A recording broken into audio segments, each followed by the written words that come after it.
Hi all, welcome to Dream Ledgers Audit and Assurance December Mock Exam Debriefing. ഞാൻ അദീന, ഞാനാണ് നിങ്ങളുടെ AA tutor at dream ledger. അപ്പോൾ ഈ വീഡിയോയിൽ നമ്മൾ ഡിസ്കസ് ചെയ്യാൻ പോകുന്നത് സെക്ഷൻ ബി ആണ്. ഓക്കെ, അപ്പം നമുക്ക് നേരെ ക്വസ്റ്റ്യൻസ് നോക്കാം. ഫസ്റ്റ് ക്വസ്റ്റ്യൻ, ഇതിൻ്റെ അകത്ത് നിങ്ങൾ എക്സാം ടൈമിൽ അറ്റൻഡ് ചെയ്യുമ്പോഴത്തേക്കും ഒരു ക്വസ്റ്റ്യൻ വരുമ്പം നിങ്ങൾ സിനാരിയോ വായിക്കുന്നതിന് പകരം first thing you should look is the requirement. അവിടെ എന്താണ് ചോദിച്ചിരിക്കുന്നത് എന്നാണ് ആദ്യം നിങ്ങൾ നോക്കേണ്ടത്. അത് കഴിഞ്ഞിട്ട് ക്വസ്റ്റ്യൻ വായിക്കാം. ഓക്കെ, അപ്പോൾ ഇവിടെ എന്താ നമ്മുടെ അടുത്ത് ചോദിച്ചിരിക്കുന്നതെന്ന് നോക്കാം. Briefly explain how each of the following source of information will be used by Elm and Co. to gain an understanding of Oak Co. at the planning stage of audit.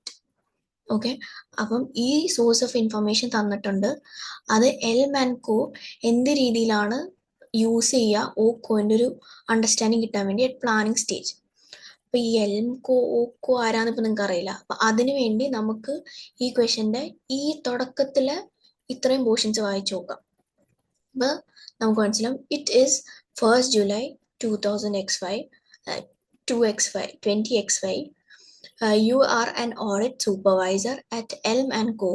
and you are planning the audit of the year end 31st July X5. അത് highlight ചെയ്യാം. Year end എപ്പോഴാണെന്ന് നിങ്ങൾക്ക് അറിഞ്ഞിരിക്കണം. പിന്നീട് ഏതെങ്കിലും ഒരു സിനാരിയോയിൽ useful ആയിരിക്കാം. അപ്പം നമുക്കത് ഹൈലൈറ്റ് ചെയ്ത് വയ്ക്കാം. Oak Furniture Co. is a new audit client. It manufactures office furniture such as desks and chairs as well as other storage solutions. The audit engagement partner had a meeting with Oak Finance Director and has provided you with the following notes. ഇനി following notes ആണുള്ളത്. അത് നമുക്കിവിടെ required ആണോ? അല്ല. കാരണം ഇവിടെ ഒരു note വന്നിട്ടുണ്ട്, you do not need to refer the scenario to answer this requirement. അപ്പം ഈ ഒരു കേസ് കൊണ്ടാണ് ഞാൻ പറഞ്ഞത് നിങ്ങൾ ഫസ്റ്റ് തന്നെ ഈ ഫുൾ സിനാരിയോ വായിക്കേണ്ട ആവശ്യമില്ല. ഇതിപ്പോൾ ഡയറക്റ്റ് ഒരു തിയറി ക്വസ്റ്റ്യൻ ആണ് ഇവിടെ ചോദിച്ചിരിക്കുന്നത്. അപ്പം നിങ്ങൾക്ക് ആ സിനാരിയോ വായിക്കേണ്ട ആവശ്യമില്ല. അപ്പം അങ്ങനെ ടൈം വേസ്റ്റ് ചെയ്യണ്ട. ഇപ്പം ഞാൻ ഈ ഫസ്റ്റ് ഒരു സെക്ഷൻ വായിച്ചത് തന്നെ, ഇപ്പം നമ്മൾ ഇതിൻ്റെ അകത്ത് നമ്മൾ ഓഡിറ്റ് സൂപ്പർവൈസർ ആണ് അറ്റ് എൽംകോ ആൻഡ് നമ്മൾ ഇവരുടെ ഓഡിറ്റ് പ്ലാൻ ചെയ്യുന്നുണ്ട് ആൻഡ് ഇയർ എൻഡ് ഇത്രയാണെന്ന് ഉള്ളൊരു അണ്ടർസ്റ്റാൻഡിങ് ഗെയിൻ ചെയ്യാൻ വേണ്ടിയിട്ട് മാത്രമാണ്. ഓക്കെ, നമുക്കിന്നെ നോക്കാം എന്തൊക്കെ സോഴ്സ് ഓഫ് ഇൻഫർമേഷൻസ് ആണ് തന്നിരിക്കുന്നത്. Prior year audited financial statements. അപ്പം prior year audited financial statement വെച്ചിട്ട് നമുക്ക് എന്തായിരിക്കും ആസ് എൻ ഓഡിറ്റ് നമ്മൾ ആ ഫേമിനെ പറ്റി എന്ത് അണ്ടർസ്റ്റാൻഡിങ് ആയിരിക്കും കിട്ടുക. അവരുടെ പോളിസീസ് എങ്ങനെയാണെന്ന് നമുക്ക് നോക്കാൻ പറ്റും. അവരുടെ പെർഫോമൻസസ് എങ്ങനെയാണെന്ന് നമുക്ക് റിവ്യൂ ചെയ്യാൻ പറ്റും, ഇല്ലേ? പിന്നെ അടുത്തത് current budgets and management accounts. അപ്പം കറണ്ട് ബഡ്ജറ്റ്സ് മാനേജ്മെന്റ് അക്കൗണ്ട്സും വെച്ചിട്ട് നമുക്ക് എന്താ അവരുടെ മാനേജ്മെന്റിന്റെ വർക്ക്, അവരെങ്ങനെ വർക്ക് ചെയ്യുന്നത്, അവരെങ്ങനെ പെർഫോം ചെയ്യുന്നത്, അല്ലെങ്കിൽ അവരുടെ കറണ്ട് ഇയറിലുള്ള പെർഫോമൻസ് എങ്ങനെയാണെന്ന് പറ്റിയുള്ളൊരു അണ്ടർസ്റ്റാൻഡിങ് നമുക്ക് കിട്ടും. ബോർഡ് മിനിറ്റ്സ് ആണെങ്കിൽ അവരുടെ എന്തൊക്കെ ബോർഡ് മിനിറ്റ്സ് നമുക്കറിയാം.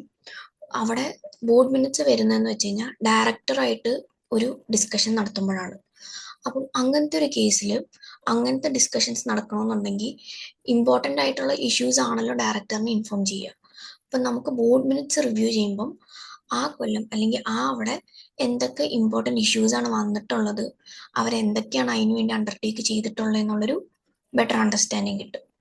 കമ്പനി വെബ്സൈറ്റ് നോക്കുമ്പോൾ നമ്മളിപ്പം ഏതൊരാളാണെങ്കിലും വെറുതെ ഒരു കമ്പനീനെ പറ്റി ഒരു ജനറൽ നോളജിന് വേണ്ടി നമ്മൾ അവരുടെ സൈറ്റ് നോക്കുമ്പോഴത്തേക്കായിരിക്കും നമുക്ക് അവരുടെ ഒരു ബെറ്റർ അണ്ടർസ്റ്റാൻഡിങ് കിട്ടുക. പിന്നെ discussion with previous auditor and assess their files. അതും സെയിം ഫൈനാൻഷ്യൽ ഇൻഫർമേഷൻസ് എങ്ങനെയാണെന്നും അവരുടെ പെർഫോമൻസ് എങ്ങനെയാണെന്നും ഒക്കെ, അല്ലെങ്കിൽ എന്തെങ്കിലും വേറെ ആസ് എൻ ഓഡിറ്റർ നമ്മൾ ഫസ്റ്റ് ടൈം ഓഡിറ്റ് ചെയ്യുമ്പോൾ അറിഞ്ഞിരിക്കുന്ന എന്തെങ്കിലും ഇഷ്യൂസ് ഉണ്ടോ എന്നുള്ളൊരു ബെറ്റർ അണ്ടർസ്റ്റാൻഡിങ് കിട്ടും. ഓക്കെ, അപ്പം ടൈം മാനേജ്മെന്റിന്റെ കാര്യം. ഇപ്പം ഇത് എത്ര മാർക്കിനാണ്? 5 മാർക്കിനാണ് ചോദിച്ചിരിക്കുന്നത്. ഓക്കെ, അപ്പം 5 മാർക്കിന് ചോദിക്കുമ്പോഴത്തേക്കും നിങ്ങൾ എത്ര ടൈം ഈ ക്വസ്റ്റ്യൻ സ്പെൻഡ് ചെയ്യാം. അപ്പം അതിനകത്ത് പറഞ്ഞിരിക്കുന്നത് ഞാൻ പറഞ്ഞായിരുന്നു 1.8 മിനിറ്റ് ആണ്. ഒരു 1 മാർക്കിന് 1.8 മിനിറ്റ് ആണ് നിങ്ങൾക്ക് സ്പെൻഡ് ചെയ്യാൻ പറ്റുന്നത്. ഇവിടെ 5 മാർക്സ് ആകുമ്പോൾ 1.8 മിനിറ്റ് ഇൻറ്റു 5 9 മിനിറ്റ്സ് ആണ്.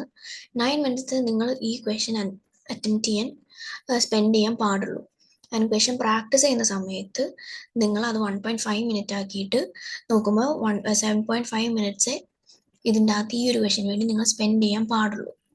അങ്ങനെ പ്രാക്ടീസ് ചെയ്താൽ മാത്രമേ നിങ്ങൾക്ക് ടൈമിൽ എസ്പെഷ്യലി AA പേപ്പർ കംപ്ലീറ്റ് ചെയ്യാൻ പറ്റുള്ളൂ. ഓക്കെ, അപ്പൊ ഇതിൻ്റെ അകത്ത് നമ്മുടെ ആൻസേഴ്സ് നമുക്ക് നോക്കാം. ഓക്കെ, ഫസ്റ്റ് ഞാൻ നേരത്തെ പറഞ്ഞ പോലെ previous year audited financial statement ആണെങ്കിൽ to gain insight into trends in performance, accounting policies and changes, company size and financial structure and outcome of previous audits. Current year budgets and management accounts ആണെങ്കിൽ detail relevant financial information to the year to date, and it will also help the auditor to plan stage to carry out preliminary analytical procedures and to identify risk. അതായത് നമുക്ക് current budgets ഉണ്ടെങ്കിൽ നമുക്ക് planning സ്റ്റേജിൽ എവിടെയാണ് risk കൂടുതൽ, അല്ലെങ്കിൽ എന്തൊക്കെ procedures ആയിരിക്കും വേണ്ടത്, എവിടെയൊക്കെ നമുക്ക് റിസ്ക് കുറവാണ്, അപ്പം അത്രയും ഇത് ചെയ്താൽ മതി, അങ്ങനെ ടൈമും റിസോഴ്സസും ഒക്കെ അലോക്കേറ്റ് ചെയ്യാൻ വേണ്ടി അത് ഹെൽപ്പ് ചെയ്യും. പിന്നെ ബോർഡ് മിനിറ്റ്സ് ഞാൻ പറഞ്ഞു, important issues affecting the business which are discussed by the director and how these issues were addressed. Company website എന്ന് പറയുമ്പോഴത്തേക്കും to gain information about the company's major product and services, അതായത് അവരെന്താണ് ചെയ്യുന്നത് അവരെ general ആയിട്ട് ഒരു ഐഡിയ കിട്ടാൻ വേണ്ടിയിട്ട്. പിന്നെ പ്രീവിയസ് ഓഡിറ്റർ എന്ന് പറയുമ്പോൾ to obtain information on key issues identified during the prior period audit as well as the audit approach adopted. അപ്പം ഇതൊക്കെയാണ് ഈ ഇൻഫർമേഷൻസ് വെച്ചിട്ട് നമുക്ക് ഐഡന്റിഫൈ ചെയ്യാൻ പറ്റുന്നത്. അപ്പം ഇത് സാധാരണ ഇങ്ങനെ ചോദിക്കാം, അല്ലെങ്കിൽ എന്തൊക്കെ പ്രൊസീജിയേഴ്സ് ആണ് പ്ലാനിങ് സ്റ്റേജിൽ ആസ് എൻ ഓഡിറ്റർ നമ്മൾ ചെയ്യണ്ടേ എന്ന് ചോദിച്ചു കഴിഞ്ഞാൽ നിങ്ങൾ ഇത് പറഞ്ഞിട്ട് ഇത് എഴുതേണ്ടി വരും. നമുക്ക് കറണ്ട് ബോർഡ് മിനിറ്റ്സ് നോക്കാം, അല്ലെങ്കിൽ അവരുടെ വെബ്സൈറ്റ് കയറി നോക്കാം, മാനേജ്മെന്റ് അടുത്ത് ഡിസ്കസ് ചെയ്യാം എന്നുള്ള കാര്യങ്ങൾ. ഓക്കെ, എന്താണ് ചോദിച്ചിരിക്കുന്നത് അതിന് വേണ്ടിയിട്ടുള്ളത് മാത്രം എഴുതാം. ഇപ്പം ഇവിടെ കുഴപ്പമില്ല, 5 മാർക്സ് ആണ്, 5 ഇൻഫർമേഷൻസ് ഉണ്ട്, അതിൻ്റെ ആൻസേഴ്സ് എഴുതിയാൽ മതി. ബട്ട് ഇനിയുള്ള ക്വസ്റ്റ്യൻസിലേക്ക് പോകുമ്പോഴത്തേക്കും ആണ് ഇപ്പം ഇത്രയും എഴുതാൻ നിങ്ങൾക്ക് 9 മിനിറ്റ് പോരെ. അതായത് ടൈപ്പിംഗ് സ്പീഡ് അത്യാവശ്യം മര്യാദയ്ക്കുള്ളൊരു ആളാണെങ്കിൽ 9 minutes it's more than enough to complete this question. കാരണം ഇതേപോലത്തെ ക്വസ്റ്റ്യൻസ് ഡയറക്റ്റ് തിയറിയാണ്. അപ്പം നിങ്ങൾക്ക് സിനാരിയോ വായിച്ച് ടൈം കളയേണ്ട ആവശ്യം അവിടെ വരുന്നില്ല. അപ്പം അങ്ങനത്തത് പെട്ടെന്ന് ആൻസർ ചെയ്തിട്ട് കഴിവതും ടൈം ഇവിടെ സേവ് ചെയ്തിട്ട് നെക്സ്റ്റ് ക്വസ്റ്റ്യനിലേക്ക് പോകാൻ നോക്കുക. ഓക്കെ, അതാണ്. ഇനി അടുത്ത ക്വസ്റ്റ്യൻ നമുക്ക് നോക്കാം. അടുത്തത് describe 8 audit risk and explain the auditor's response to each risk in the planning of audit of OCCO. അപ്പം ഇതിൻ്റെ അകത്ത് നമുക്കറിയാം ഓഡിറ്റ് റിസ്ക് ആണ്. അപ്പം നമുക്ക് ഫുൾ സിനാരിയോ വായിക്കേണ്ടി വരും.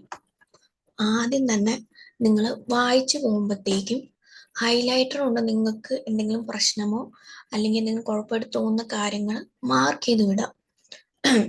ചെറുതാണെങ്കിലും ഇറ്റ്സ് ഓക്കെ, ബട്ട് ഹൈലൈറ്റ് ചെയ്ത് വിടാം. കാരണം പിന്നീട് നിങ്ങൾക്ക് അത് ചെറുതായിട്ട് നിങ്ങൾ എഴുതണ്ട. ഇപ്പം 8 പോയിന്റ്സേ ചോദിച്ചിട്ടുള്ളൂ. If you have identified 10 points, അതിനകത്ത് ഏറ്റവും ബെസ്റ്റ് ആയിട്ടുള്ള പോയിന്റ്സ് നിങ്ങൾക്ക് സെലക്ട് ചെയ്ത് എഴുതാം. മറ്റേത് എഴുതേണ്ട ആവശ്യമില്ല. ബട്ട് ഇൻ കേസ് നിങ്ങൾ അത് അത് വിട്ടുപോയി ആൻഡ് പിന്നെ നോട്ടീസ് ചെയ്തില്ല ആൻഡ് 8 പോയിന്റ്സ് നിങ്ങൾക്ക് കിട്ടിയില്ല, 7 പോയിന്റ്സ് സ്റ്റക്ക് ആണെന്നുണ്ടെങ്കിൽ you will have to read it once again. അപ്പോൾ ഒന്നും കൂടെ നിങ്ങൾ എല്ലാം ഒന്നും കൂടെ വായിച്ചു നോക്കി പഠിച്ച് അല്ലെങ്കിൽ മനസ്സിലാക്കി എടുക്കേണ്ടി വരും. അതും ആ ഒരു ടെൻഷനിൽ നമുക്ക് അത്രയും ടൈം സ്പെൻഡ് ചെയ്യാൻ ഇല്ല. സോ എപ്പോൾ വായിച്ചു പോയാലും എന്തെങ്കിലും പോയിന്റ്സ് നിങ്ങൾക്ക് അവിടെ ഒരു ഇതായിട്ട് തോന്നുവാണെങ്കിൽ അപ്പം തന്നെ അത് ഹൈലൈറ്റ് ചെയ്ത് വിടാം. ഓക്കെ, അപ്പം നമുക്ക് വായിക്കാം. അപ്പം ഇവിടം വരെ നോക്കി. Oak furniture Co is a new audit client. Audit risk നമ്മൾ പറയുമ്പോഴത്തേക്കും ഈ ന്യൂ ഓഡിറ്റ് ക്ലയന്റ് കണ്ടു കഴിഞ്ഞാൽ നമുക്കറിയാം അതവിടെ ഒരു ഇഷ്യൂ ആണ് എന്നുള്ളത്. അപ്പം അത് നമുക്ക് ഹൈലൈറ്റ് ചെയ്ത് വിടാം. ഓക്കെ, ന്യൂ ഓഡിറ്റ് ക്ലയന്റ് ഒരു ഇഷ്യൂ ആവുന്നത് എങ്ങനെയാ? നമുക്ക് അവരെ പറ്റി വേറെ ഇൻഫർമേഷൻസ് ഒന്നും അറിയില്ല, അവരുടെ കാര്യങ്ങൾ പോളിസീസ് എങ്ങനെയാണെന്നോ, അല്ലെങ്കിൽ നമ്മൾ ഫസ്റ്റ് ടൈം ഓഡിറ്റ് ചെയ്യുന്നതാ. അപ്പം അവിടെ ഡിറ്റക്ഷൻ റിസ്കിന് ചാൻസ് കൂടുതലല്ല, കാരണം നമ്മൾ ഇതിനു മുമ്പ് ഓഡിറ്റ് ചെയ്തിട്ടില്ല. ഫസ്റ്റ് ടൈം ഓഡിറ്റ് ചെയ്യുമ്പോഴത്തേക്കും അതിൻ്റെ ഒരു ചാൻസ് ഉണ്ട്. ഓക്കെ, ഇപ്പൊ ജസ്റ്റ് പറഞ്ഞു വന്നിട്ട് നമുക്ക് എല്ലാം നോക്കിയിട്ട് ഇൻ ദി എൻഡ് നമുക്ക് പിക്ക് ഔട്ട് ചെയ്ത് എഴുതാം ഏതൊക്കെ ഓഡിറ്റ് റിസ്ക് എഴുതണം, നമുക്ക് എത്ര എണ്ണം കിട്ടണേന്ന് നമുക്ക് നോക്കാം. ഓക്കെ, അപ്പോൾ മാനുഫാക്ചേഴ്സ് ഈ സെൻറ്റൻസ് നമ്മൾ വായിച്ചതാണ്. Has meeting and the following notes provide. First one, planning meeting notes. Oak's trading result have been strong this year and the company is forecasting revenue of 85 million, which has increased from the previous year. അത് കുഴപ്പമൊന്നുമില്ല. As a result of the increase in revenue, Oak has recently recruited a new credit controller to chase the outstanding receivables. അതും കുഴപ്പമൊന്നുമില്ല. The finance director has informed you that although the allowance of credit loss has historically been maintained, it is anticipated that this can be significantly reduced. ഇവിടെ എന്തൊരു വിഷയം വരുന്നില്ലേ? അതായത് അവർക്ക് revenue കൂടി, okay, അത് ഓക്കെ, അതുകൊണ്ട് അവർ ക്രെഡിറ്റ് കൺട്രോൾ വെച്ചു, ഒരു കൺട്രോളറിനെ വെച്ചു. അതുകൊണ്ട് ചിലപ്പോൾ അവർ ലൈക്ക് അസ്യൂം ചെയ്യാൻ ആൻറ്റിസിപ്പേറ്റ് ചെയ്യുവാണ് എന്തുവാ ഇത് റെഡ്യൂസ് ആകും എന്നുള്ളത്, ക്രെഡിറ്റ് ലോസ് അത് കുറയും എന്നുള്ളത്. അപ്പം അവരങ്ങനെ ഒരു ഇത് പ്രൊവിഷൻസ് മെയിൻറ്റെയിൻ ചെയ്തില്ല എന്നുണ്ടെങ്കിൽ അവിടെ ഒരു ഇഷ്യൂ വരൂലേ. അപ്പം ഒന്ന് ജസ്റ്റ് ആ പോയിന്റ് എന്തോ ഒരു പ്രശ്നമുള്ള പോയാൽ ഹൈലൈറ്റ് ചെയ്ത് വിടുക, അത് ഹൈലൈറ്റ് ചെയ്തു. അവിടെ എന്തോ ഒരു ഇഷ്യൂ നമുക്കുള്ള പോലെ തോന്നി നമുക്ക് പറയാം. ഇനി അടുത്തത്, ഇതേപോലത്തത് ജസ്റ്റ് വായിച്ചു പോകുമ്പം ആ സമയത്ത് നിങ്ങൾ ഇത്രയും ഡീറ്റെയിൽ ആയിട്ട് ആയിരിക്കില്ല വായിക്കുന്നത്, പക്ഷെ വായിച്ചു പോകുമ്പോൾ അതുകൊണ്ടാണ് ഞാൻ ഹൈലൈറ്റ് ചെയ്യാൻ പറയുന്നത്. അപ്പോൾ ഒരു തവണ വായിച്ചു കഴിയുമ്പം പിന്നെ നിങ്ങൾ ഹൈലൈറ്റ് ചെയ്ത പോയിന്റ് ഡീറ്റെയിൽ ആയിട്ട് ഒന്നും കൂടെ ശ്രദ്ധിച്ച് വായിക്കുമ്പം നിങ്ങൾക്ക് ആൻസർ അത് കറക്റ്റായിട്ട് പിക്ക് ഔട്ട് ചെയ്ത് എഴുതാൻ പറ്റും. ഓക്കെ, പിന്നെ അടുത്ത പോയിന്റ് നമുക്ക് നോക്കാം. The company has invested significantly in would working and upholstery production lines at the factory. During the year, it purchased and installed a new manufacturing line. All costs incurred in purchase and installation of the asset have been included within a property, plant and equipment. These capitalized costs include the purchase price of 4.5 million and a 5-year service and maintenance plan costing 0.5 million. അവിടെ ഒരു issue ഇല്ലേ? Property plant and എക്യുപ്മെന്റിന്റെ ഇത് വെച്ചിട്ട് നമുക്ക് ഏതൊക്കെ cost capitalise ചെയ്യാൻ പറ്റുന്നത്? നമുക്ക് പർച്ചേസ് പ്രൈസും പിന്നെ വർക്കിംഗ് അവരെ ഇൻ യൂസ് ആക്കാൻ വേണ്ടിയിട്ടുള്ള ചാർജസും മാത്രമേ നമുക്ക് ആഡ് ചെയ്ത് ക്യാപിറ്റലൈസ് ചെയ്യാൻ പറ്റുള്ളൂ. അതല്ലാണ്ട് പിന്നീടുള്ള ആ അസറ്റ് ഇൻ യൂസ് ആയി കഴിഞ്ഞിട്ട് അവിടം വരെ എത്തിക്കഴിഞ്ഞാൽ അത് കഴിഞ്ഞിട്ടുള്ള അതിൻ്റെ സർവീസ് ആൻഡ് മെയിൻ്റനൻസ് കോസ്റ്റ് നമുക്ക് ക്യാപിറ്റലൈസ് ചെയ്യാൻ പറ്റും ഇല്ല. അപ്പം അവിടെ ഒരു ഇഷ്യൂ ഉണ്ട്, നമുക്കത് ഹൈലൈറ്റ് ചെയ്ത് വിടാം. ഓക്കെ, ഇനി അടുത്തത്, അപ്പം ഇതിനാണ് സ്റ്റാൻഡേർഡ്സ് അറിഞ്ഞിരിക്കണം. ഇപ്പം നിങ്ങൾക്ക് PPEയുടെ ഇത് അറിയില്ല എന്നുണ്ടെങ്കിൽ ഇത് വായിക്കുമ്പോൾ ചിലപ്പോൾ അത് മനസ്സിലാവുന്നില്ല. അതുകൊണ്ട് സ്റ്റാൻഡേർഡ്സിന് അണ്ടർസ്റ്റാൻഡിങ് നേരത്തെ പറഞ്ഞതുപോലെ ഇമ്പോർട്ടൻ്റ് ആണ്. അപ്പോൾ ഇൻ നവംബർ 2000 X4, അപ്പം നമ്മുടെ ഇയർ എൻഡ് എപ്പോഴാ എന്ന് അറിയാലോ, അതിനാണ് ഏതെങ്കിലും ഒരു സിനാരിയോയിൽ ഇയർ എൻഡ് വേണ്ടി വരും, അപ്പം അത് ഓർത്ത് വയ്ക്കുക. അപ്പം in November 2000 X4, Oak spent 400,000 on advertising campaigning. The advertising expenditure has been included within intangible asset and is being amortized over 24 months as the finance director expects the advertising is to generate additional revenue over the period of time. അത് ശരിയാണോ? നമുക്ക് advertising expense intangible അസറ്റിന്റെ criteria meet ചെയ്യുന്നുണ്ടോ? ഇല്ല. അപ്പം അങ്ങനെയാണെങ്കിൽ നമുക്കത് intangible അസറ്റിന്റെ അടിയിൽ ഇൻക്ലൂഡ് ചെയ്യാൻ പറ്റുമോ? ഇല്ല. അപ്പം അവിടെ ഒരു ഇഷ്യൂ ഉണ്ട്, അത് മാർക്ക് ചെയ്യാം.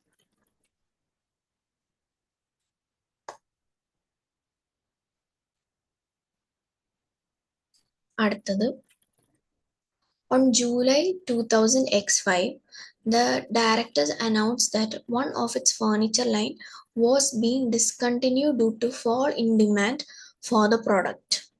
This resulted in 4 staff members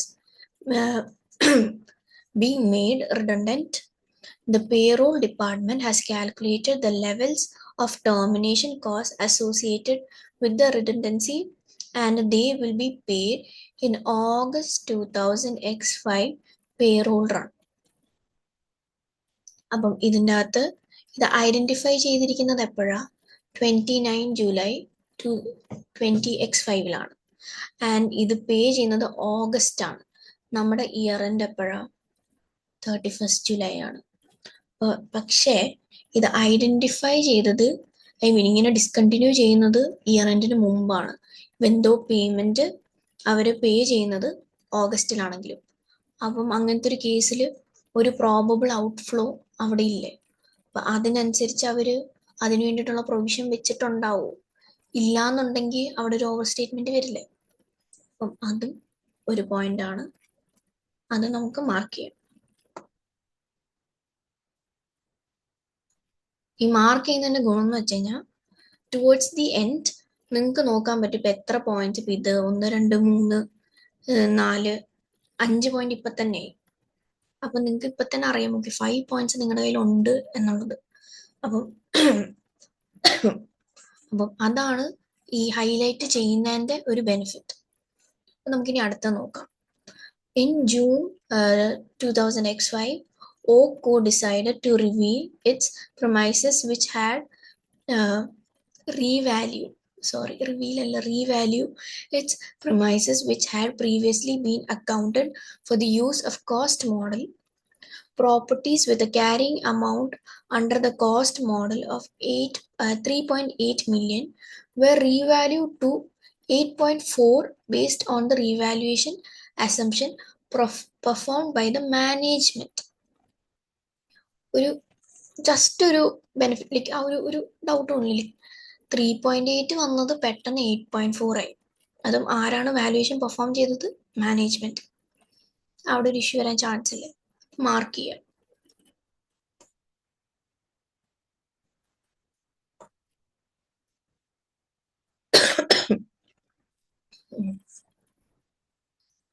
അടുത്തത് അപ്പൊ അവിടെ ഒരു ഇഷ്യൂ ഉണ്ടെന്ന് നമുക്ക് മനസ്സിലായി.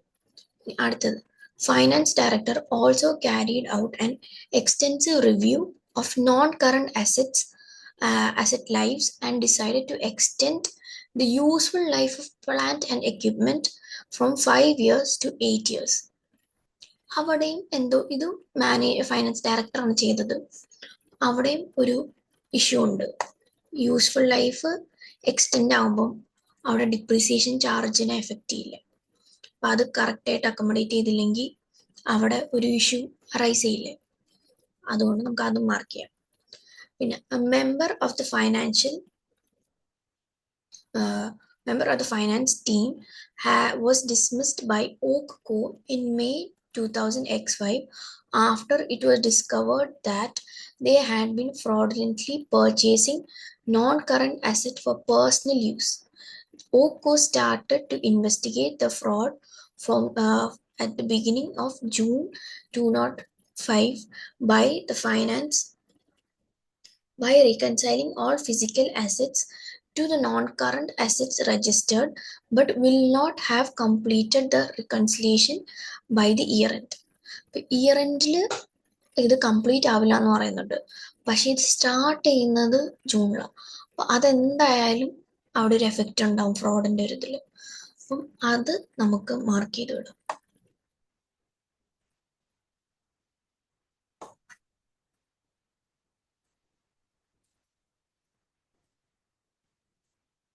ഇനി അടുത്ത നമുക്ക് വായിച്ചു നോക്കാം.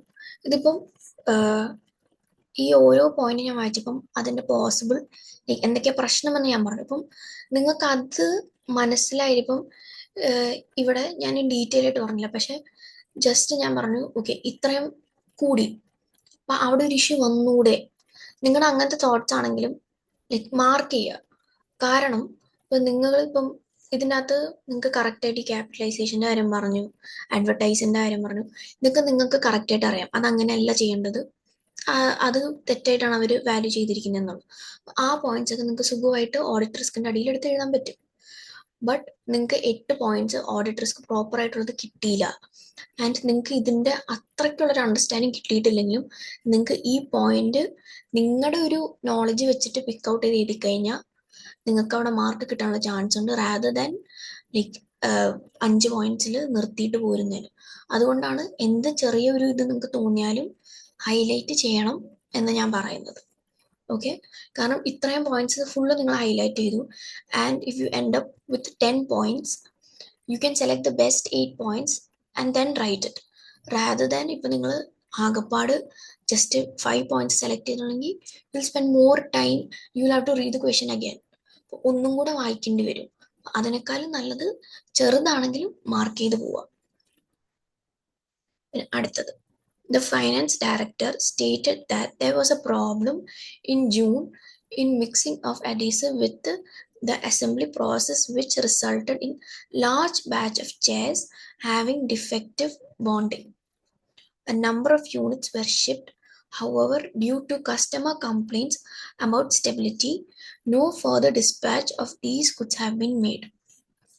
അവിടെ ഒരു ഇഷ്യൂ ഒന്നില്ലേ, അവിടെ ഇത് റിട്ടേൺ ആയിക്കൂടെ, അതായത് ഗുഡ്സ് റിട്ടേൺ വരാം, ഡിഫക്റ്റീവ് ആയിട്ടുള്ള ഗുഡ്സാണ് അയച്ചിരിക്കുന്നത്. അങ്ങനത്തെ ഒരു കേസിൽ അവിടെ ഗുഡ്സ് റിട്ടേൺ വരാം. അപ്പം അതിന് കറക്റ്റ് ആയിട്ടുള്ള അക്കൗണ്ടിങ് ട്രീറ്റ്മെന്റ് ചെയ്തിട്ടുണ്ടോ ഇല്ലയോ നമുക്കറിയില്ല. അപ്പം അത് നമുക്ക് ഹൈലൈറ്റ് ചെയ്യാം.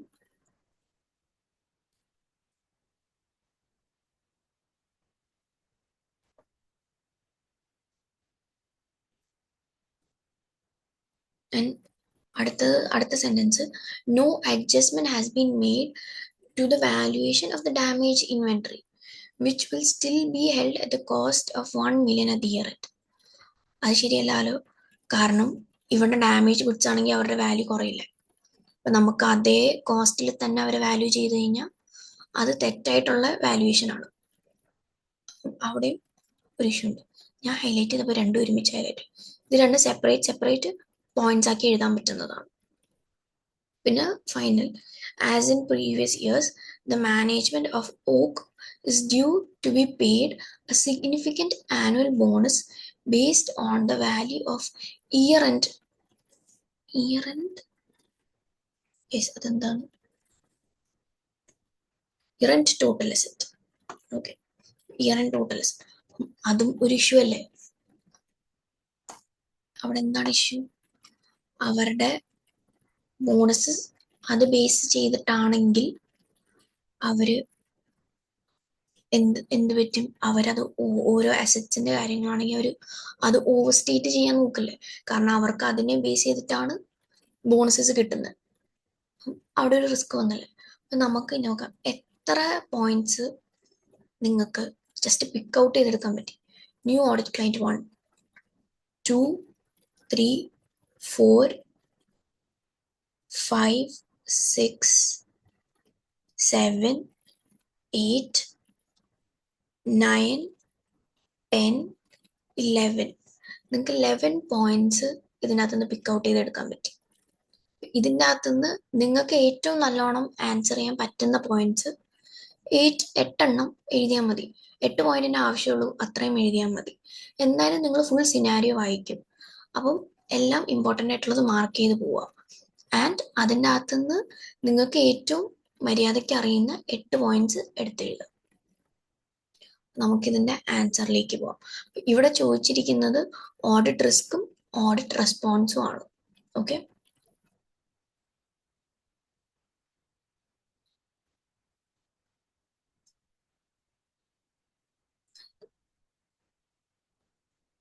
ഓക്കെ. അപ്പോൾ ഫസ്റ്റ് വൺ നമ്മൾ ഡിസ്കസ് ചെയ്ത പോലെ തന്നെ ന്യൂ ഓഡിറ്റ് ക്ലയന്റ്. ഓക്കെ, അപ്പം അതിൻ്റെ അകത്ത് എന്താണ് വിഷയം? This is first year Elmco is carrying out the audit of OCO.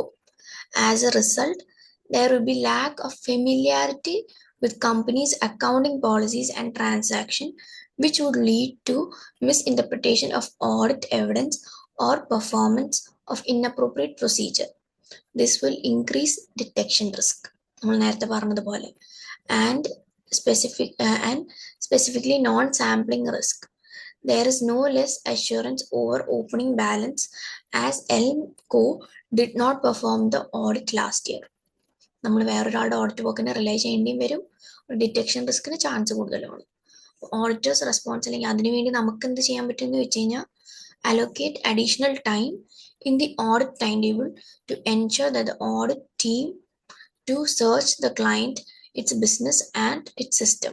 അതായത് നമുക്ക് ക്ലയന്റിനെ പറ്റി ഒരു ബെറ്റർ അണ്ടർസ്റ്റാൻഡിങ് കിട്ടാൻ വേണ്ടിയിട്ട് ensure a comprehensive planning meeting is held with all audit staff to enable this information to be shared and allocate more experienced staff than usual to the audit. പിന്നെ increase audit procedure over opening balances. ഇത്രയും കാര്യങ്ങൾ നമുക്ക് ചെയ്യാൻ പറ്റും. ഇത്രയും എഴുതണമെന്ന് വെച്ചാൽ ഒരു risk identify ചെയ്യുക, അതിനുള്ളൊരു ഓഡിറ്റ് റെസ്പോൺസ് കൊടുക്കുക, അത്രേ ഉള്ളൂ. ഓക്കെ, ഇത്രയും ഓഡിറ്റ് റെസ്പോൺസ് കൊടുത്തില്ലെങ്കിലും ഇതിനകത്ത് അറ്റ്ലീസ്റ്റ് ഒരെണ്ണമെങ്കിലും എഴുതാം. അടുത്തത് എലമെന്റ്സ് ഓഫ് ക്രെഡിറ്റ് ലോസ്. അത് നേരത്തെ പറഞ്ഞത്, the finance director has informed you that although the allowance for credit losses has historically been maintained, it is anticipated that this can be significantly reduced. അങ്ങനെ വരുമ്പോൾ എന്ത് പറ്റും? Some balances may not be recoverable if adequate allowances for credit loss is not made. അതായത് അവർ ഈ ഒരു പ്രതീക്ഷയിൽ, revenue മര്യാദയ്ക്കാണെന്നുള്ള പ്രതീക്ഷയിൽ അവർ അവരുടെ ഇത് അലവൻസ് ക്രെഡിറ്റ് ലോസിന് കുറച്ച് കഴിഞ്ഞാൽ ചില ഇത് നമുക്ക് റിക്കവർ ചെയ്തെടുക്കാൻ പോലും പറ്റത്തില്ല. അങ്ങനത്തെ ഒരു കേസിൽ എന്താ പറ്റുക? there is a risk that receivables will be overstated. Okay, അങ്ങനത്തെ ഒരു റിസ്ക് ഉണ്ട്. അതിന് നമുക്ക് എന്താണ് ചെയ്യാൻ പറ്റുകയെന്ന് ചോദിച്ചാൽ, review and test the controls surrounding how finance director identifies old or potential irrecoverable receivables, balance and credit control to ensure that they are operating effectively. We discuss with director the rationale for reducing the allowance of credit loss.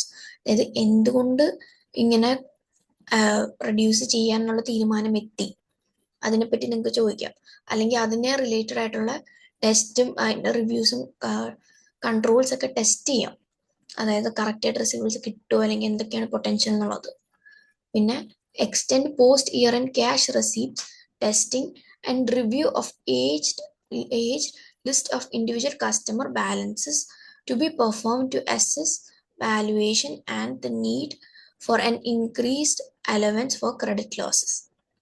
ഇത്രയും കാര്യങ്ങളാണ് നമുക്ക് ചെയ്യാൻ പറ്റുക. നമുക്ക് ഇതിനു മുമ്പേ age list, അതായത് ഇനി കിട്ടാത്ത കസ്റ്റമേഴ്സ് അവരുടെ പെർഫോമൻസ് എങ്ങനെയാണെന്ന് അവരുടെ വാല്യുവേഷൻ നോക്കാൻ വന്നിട്ട്, ഇപ്പം നമുക്ക് കിട്ടത്തില്ല എന്നുള്ള കേസ് ആണെങ്കിൽ നമ്മൾ പ്രൊവിഷൻസ് അല്ലെങ്കിൽ അലവൻസ് കൂട്ടണമല്ലോ. അപ്പം അവരുടെ ഇത് നമ്മൾ റിവ്യൂ ചെയ്തിട്ട് നമുക്ക് നോക്കാൻ പറ്റും അലവൻസ് കൂട്ടണോ കുറയ്ക്കണോ എന്നുള്ള കാര്യം. ഇനി അടുത്തത് പ്രോപ്പർട്ടി പ്ലാന്റ് ആൻഡ് എക്യുപ്മെന്റ്. നിങ്ങൾ ഇങ്ങനത്തെ ഒരു ഹെഡിങ് കൊടുക്കണം എന്നില്ല, ജസ്റ്റ് ഇക്വേഷൻ ഐഡന്റിഫൈ ചെയ്ത് എടുത്തിട്ട് അതിന്റെ റീസൺസ് കൊടുത്താൽ മതി. Oakco purchased and installed a new manufacturing line and the cost included purchase price of 4.5 million, നമ്മൾ കണ്ടതാണ്, and a 5-year service and maintenance plan of 0.5 million. But the cost of asset should include its purchase price and directly attributable cost only. അതാണ് ഞാൻ നേരത്തെ പറഞ്ഞത്. അതായത് in accordance with ISA 16, PPE does not allow service and maintenance cost to be capitalized as a part of cost of non-current asset. They are not directly related to the cost of bringing the asset to its working condition. ഇതാണ് ഞാൻ നേരത്തെ പറഞ്ഞത്. അതായത് working കണ്ടീഷനിലേക്ക് കൊണ്ടുവരാൻ വേണ്ടി ഉള്ള cost ഒക്കെ നമുക്ക് ക്യാപിറ്റലൈസ് ചെയ്യാൻ പറ്റും. പക്ഷെ നമുക്കറിയാം സർവീസ് ആൻഡ് മെയിൻ്റനൻസ് അതിന് വേണ്ടിയിട്ടുള്ള കോസ്റ്റ് ആണോ? അല്ല, അത് ഇൻസ്റ്റാൾ വർക്കിംഗ് കണ്ടീഷൻ വന്നു കഴിഞ്ഞ് പിന്നീടത്തേക്കുള്ള കോസ്റ്റ് ആണ്. അപ്പൊ അത് നമുക്ക് സ്റ്റാൻഡേർഡ് പ്രകാരം ക്യാപിറ്റലൈസ് ചെയ്യാൻ പറ്റത്തില്ല. അപ്പൊ അവരവിടെ തെറ്റായിട്ടാണ് അത് എടുത്തിരിക്കുന്നത്. അപ്പൊ service cost related to 5-year period, so it should be charge to profit or loss over this time. അതായത് അത് പ്രോഫിറ്റ് ഓർ ലോസിലാണ് കാണിക്കേണ്ടത്. The upfront payment represent a repayment for 5 years. As the services are received, the relevant portion of the cost should be charged to P&L, profit and ലോസിലേക്ക് അത് charge ചെയ്യണം. അതായത് ഇപ്പോൾ X5 carried out ആണെങ്കിൽ അതിൻ്റെ അകത്ത് 0.1 million ആയിരിക്കും ആ ഒരു ഇയറിലെ സർവീസ് കോസ്റ്റ് വരിക. അപ്പം അത് നമ്മൾ പ്രോഫിറ്റ് ഓർ ലോസിലേക്ക് ചാർജ് ചെയ്യണം. അല്ലാണ്ട് മറ്റേ പ്ലാന്റ് ആൻഡ് പ്രോപ്പർട്ടി PPE അല്ല ചാർജ് ചെയ്യേണ്ടത്. അപ്പം അങ്ങനെ ചാർജ് ചെയ്യുമ്പോൾ എന്ത് പറ്റും? PPE ആൻഡ് പ്രോഫിറ്റ്സ് രണ്ടും ഓവർ സ്റ്റേറ്റഡ് ആയിരിക്കും ആൻഡ് പേയ്മെന്റ്സ് ആർ അണ്ടർസ്റ്റേറ്റഡ്. അപ്പം നിങ്ങൾ ഇതിന്റെ ആൻസർ ഫോം ചെയ്തപ്പോൾ നിങ്ങൾ കണ്ടു, ലൈക്ക് എപ്പോഴും ഓഡിറ്റ് റിസ്കിന്റെ ആൻസർ എഴുതുമ്പോഴത്തേക്കും ഈ അണ്ടർസ്റ്റേറ്റ്മെന്റ് അത് ഫൈനാൻഷ്യൽ സ്റ്റേറ്റ്മെന്റ്സിൽ എന്ത് എഫക്റ്റ് ആണ് ഉണ്ടാക്കുന്നതെന്നും സിനാരിയോ ആയിട്ട് ലിങ്ക് ചെയ്യാനും നിങ്ങൾക്ക് പറ്റണം. ഓക്കെ, ഇതിനകത്ത് നമ്മൾ സിനാരിയോ ആയിട്ട് ലിങ്ക് ചെയ്തു ആൻഡ് എന്താണ് മിസ്റ്റേക്ക് എന്ന് പറഞ്ഞു ആൻഡ് അതുകൊണ്ട് ഫൈനാൻഷ്യൽ സ്റ്റേറ്റ്മെന്റിൽ എന്ത് എഫക്റ്റാ ഉണ്ടാവുന്നതെന്നും പറഞ്ഞു. ഈ 3 ക്രൈറ്റീരിയ എപ്പോൾ ഓഡിറ്റ് റിസ്ക് എഴുതിയാലും നിങ്ങളത് മീറ്റ് ചെയ്തിട്ട് വേണം ആ ഒരു പോയിന്റ് കംപ്ലീറ്റ് ആക്കാൻ. ഓക്കെ, അപ്പം ഇതിന് നമുക്ക് എന്ത് ചെയ്യാൻ പറ്റും? Review the purchase documentation for the new manufacturing line to confirm the exact cost of service and it does not relate to a 5-year period. അതായത് നമുക്ക് ഇതിന്റെ കോസ്റ്റ് ഒരു വാല്യൂ ചെയ്തിരിക്കുന്ന കറക്റ്റ് ആണോ നോക്കാൻ വേണ്ടി പർച്ചേസ് ഡോക്യുമെന്റേഷൻ നോക്കാൻ പറ്റും. പിന്നെ മാനേജ്മെന്റ് ആയിട്ട് ഡിസ്കസ് ചെയ്യുക, അതായത് ഫൈനാൻസ് ഡയറക്ടറാണ്, അപ്പോൾ ഫൈനാൻസ് ഡയറക്ടറായിട്ട് ഡിസ്കസ് ചെയ്യുക ഈ അക്കൗണ്ടിങ് ട്രീറ്റ്മെന്റ് കറക്റ്റ് അല്ല, അപ്പോൾ അത് അഡ്ജസ്റ്റ് ചെയ്യാൻ വേണ്ടിയിട്ട് in accordance with ISA 16. അതാണ് അടുത്തത് അഡ്വർടൈസിങ് എക്സ്പെൻസ്. അഡ്വർടൈസിങ് എക്സ്പെൻസ് എന്ന് പറയുമ്പോഴത്തേക്ക് നമുക്കറിയാം 400,000 was spent on advertising and this has been included with an intangible asset and is been amortized.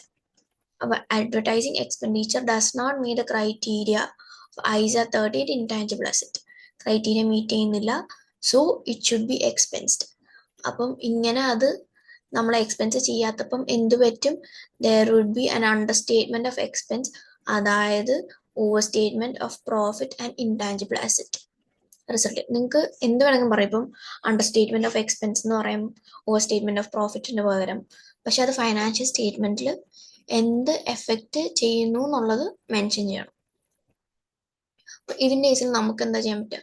Same നമുക്ക് മാനേജ്മെന്റ് എടുക്കാൻ, നമ്മൾ തൊട്ട് മുകളിലത്തെ പോയിന്റ് പറഞ്ഞാൽ മാനേജ്മെന്റൊക്കെ റിക്വസ്റ്റ് ചെയ്യാം ഇത് അഡ്ജസ്റ്റ്മെന്റ് ഇത് കറക്റ്റ് ചെയ്യണം, അക്കോർഡൻസ് വിത്ത് ISA 38 ആക്കണം എന്നുള്ളത്. ഇപ്പൊ നിങ്ങൾ വിചാരിക്കുമോ ഇനിയിപ്പോ ഈ ISA 38 ഈ സ്റ്റാൻഡേർഡ് ഏതാന്ന് നിങ്ങൾക്ക് കിട്ടിയില്ല, ഇത് ശരിയല്ല എന്ന് മനസ്സിലായി, സ്റ്റാൻഡേർഡ് ഏതാന്ന് കിട്ടിയില്ല, ഇവരത് മെൻഷൻ ചെയ്തിട്ടുണ്ടോ? ഇല്ല. ഇതിനകത്ത് പറഞ്ഞിരിക്കുന്നത് discuss the matter with management and request that they adjust this and record the advertising cost as expense. അങ്ങനെ പറഞ്ഞാലും മതി. ഇനിയിപ്പം ഇവിടെ ഇൻ അക്കോർഡൻസ് വിത്ത് ISA 16 എന്നൊക്കെ കണ്ടതുകൊണ്ട് ഇനി അക്കൗണ്ടിങ് ഇത് സ്റ്റാൻഡേർഡ്സിന്റെ പേരും നമ്പറും ഒക്കെ പഠിച്ചു വെക്കണോ? ഇനി അത് എഴുതിയില്ലെങ്കിൽ മാർക്ക് കിട്ടില്ലേ? അല്ല, ഇങ്ങനെ പറഞ്ഞാലും മതി. അതായത് അഡ്വർടൈസിങ് കോസ്റ്റ് അത് എക്സ്പെൻസ് ആയിട്ട് കാണിക്കണം എന്ന് പറഞ്ഞാലും മതി. In a review journal for the adjustment recognized in expenditure in profit or loss. This expenditure in profit or loss. അതായത് പ്രോഫിറ്റ് ഓർ ലോസിൽ കാണിച്ചിട്ടുണ്ടോ എന്ന് നോക്കാൻ വേണ്ടിയിട്ട്. അടുത്തതാണ് റിഡൻഡൻസി കോസ്റ്റ്. അതായത് നമുക്കറിയാം the director announced a furniture line was being discontinued, resulting in 4 members of the staff being redundant and the cost of redundancy are being included in August 2000 X5 payroll run. അപ്പം as there is a present obligation, ഞാൻ നേരത്തെ പറഞ്ഞു as a result of present obligation for which the cost can be reliably measured and which will result in an outflow of fund. ഞാൻ പറഞ്ഞായിരുന്നു അവിടെ ഒരു possible outflow ഉണ്ട്, നമ്മളത് കൊടുക്കേണ്ടി വരും. ഓക്കെ, അത് നമുക്ക് അറിയാം, അതിനത് മെഷർ ചെയ്യാൻ പറ്റും. അപ്പം ഏത് standard? In accordance with ISA 37 provision contingent liability and contingent asset പ്രകാരം നമ്മൾ ഒരു പ്രൊവിഷൻ ഫൈനാൻഷ്യൽ സ്റ്റേറ്റ്മെന്റിൽ റെക്കഗ്നൈസ് ചെയ്യണം ഇതിനു വേണ്ടിയിട്ട്. ഓക്കെ, അത് ചെയ്തിട്ടില്ലെന്നുണ്ടെങ്കിൽ എന്ത് പറ്റും? പ്രോഫിറ്റ്സ് ഓവർ സ്റ്റേറ്റഡ് ആയിരിക്കും, liabilities and payables would be understated. Provisions ഇല്ലാന്നുണ്ടെങ്കിൽ പ്രോഫിറ്റ് ഓവർ സ്റ്റേറ്റഡ് ആയിരിക്കും, liabilities and payables would be understated. ഇതിനു വേണ്ടി നമുക്ക് എന്താ ചെയ്യാൻ പറ്റുക, ഇതിന്റെ കാൽക്കുലേഷൻ ഒബ്റ്റെയിൻ ചെയ്യാം. നമുക്ക് കാൽക്കുലേറ്റ് ചെയ്യാൻ പറ്റും ഏകദേശം എത്ര വരും എന്നുള്ളത്.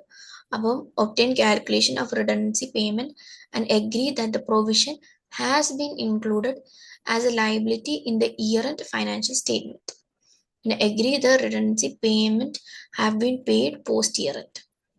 Okay. ഈ ഓരോ ഓഡിറ്റർ റെസ്പോൺസ് കാണുമ്പോൾ നിങ്ങൾക്ക് മനസ്സിലാവില്ലേ, ബേസിക് ആയിട്ട് നമ്മൾ ഇങ്ങനത്തെ ഒരു ഇത് വരുമ്പോൾ എന്ത് ചെയ്യും.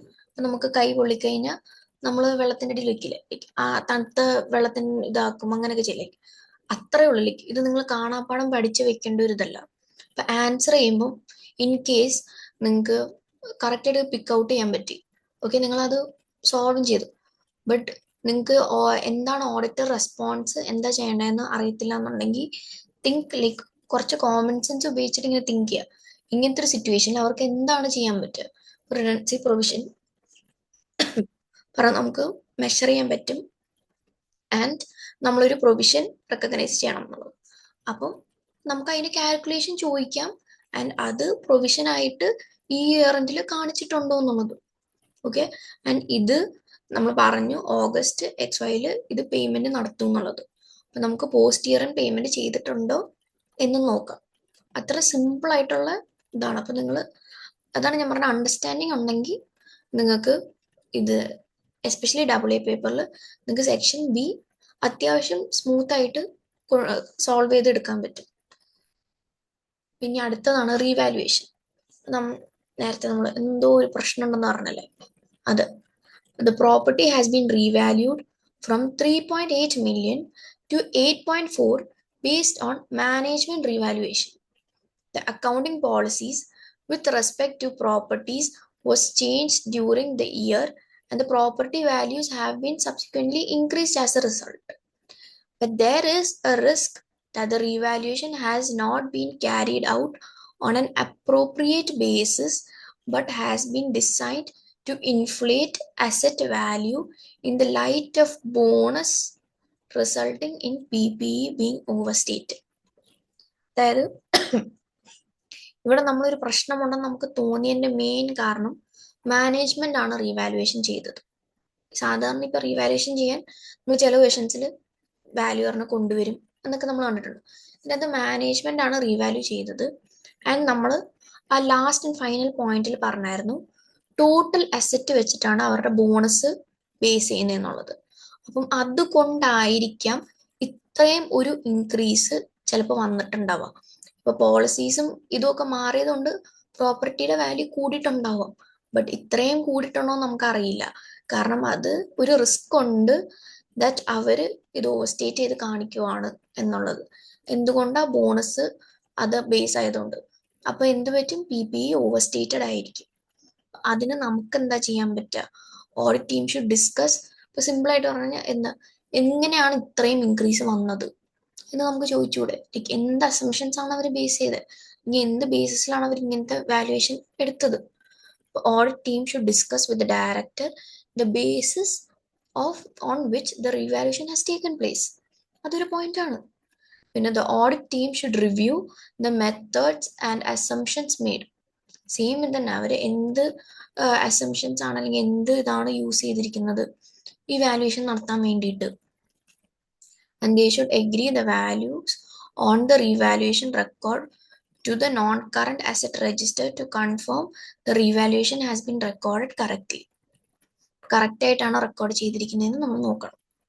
കാരണം റെക്കോർഡ് അവിടെ വാല്യൂ ചെയ്ത് വേറെ എന്നിട്ട് റെക്കോർഡ് ചെയ്തപ്പോൾ മാറിപ്പോയതാണോ അങ്ങനെ സംഭവിക്കാം. അപ്പം കറക്റ്റ് ആയിട്ടാണോ റെക്കോർഡ് ചെയ്തതെന്ന് നോക്കാം.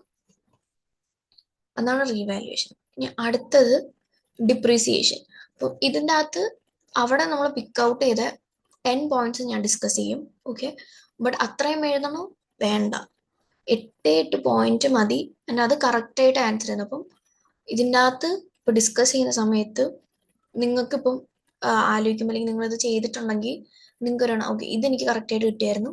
അപ്പൊ നിങ്ങൾക്ക് കറക്റ്റായിട്ട് ഐഡന്റിഫൈ ചെയ്യാൻ പറ്റിയ പോയിന്റ്സ് ഫസ്റ്റ് എഴുതുക and towards the end mark ചെയ്ത് വെച്ചിരിക്കുന്ന പോയിന്റ്സിൽ ഏതാണോ കുറച്ചും കൂടെ കുഴപ്പമില്ലാന്ന് തോന്നുന്നത് അത് പിക്ക് ഔട്ട് ചെയ്ത് ടുവേർഡ്സ് ദി എൻഡ് എഴുതുക.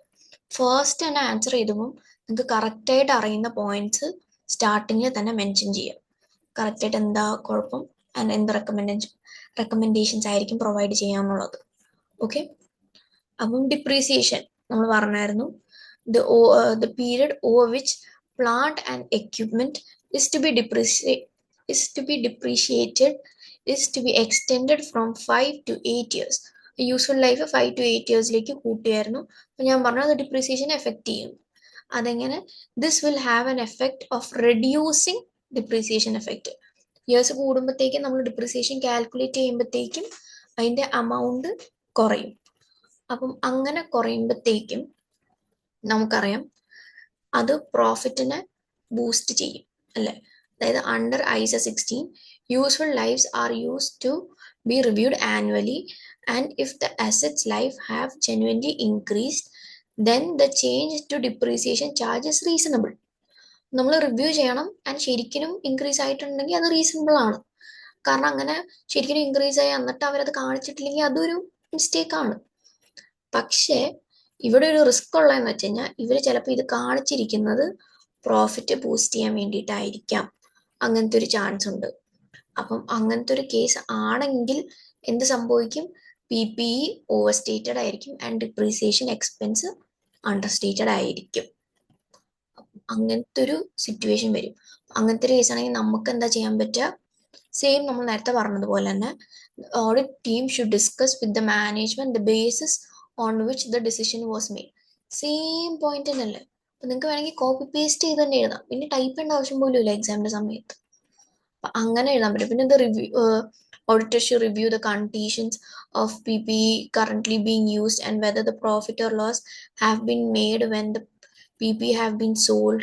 If the depreciation rate in the past were too high, profit on disposal would be likely. And also 8-year useful life should be compared to how often these assets are replaced, as this provides evidence of the useful life of assets. പിന്നെ പറഞ്ഞിരിക്കുന്നത് അതിന്റെ useful life correct ആണോ നോക്കാൻ വേണ്ടിയിട്ട് അസറ്റിലേക്ക് എത്ര തവണ replace ചെയ്തു. അപ്പൊ നമുക്ക് ഇപ്പം കുറെ തവണ റീപ്ലേസ് ചെയ്ത് അതിന്റെ യൂസ്ഫുൾ ലൈഫ് അത് കൂടാൻ ഇമ്പ്രൂവ് ആവാൻ ചാൻസ് ഇല്ലല്ലോ.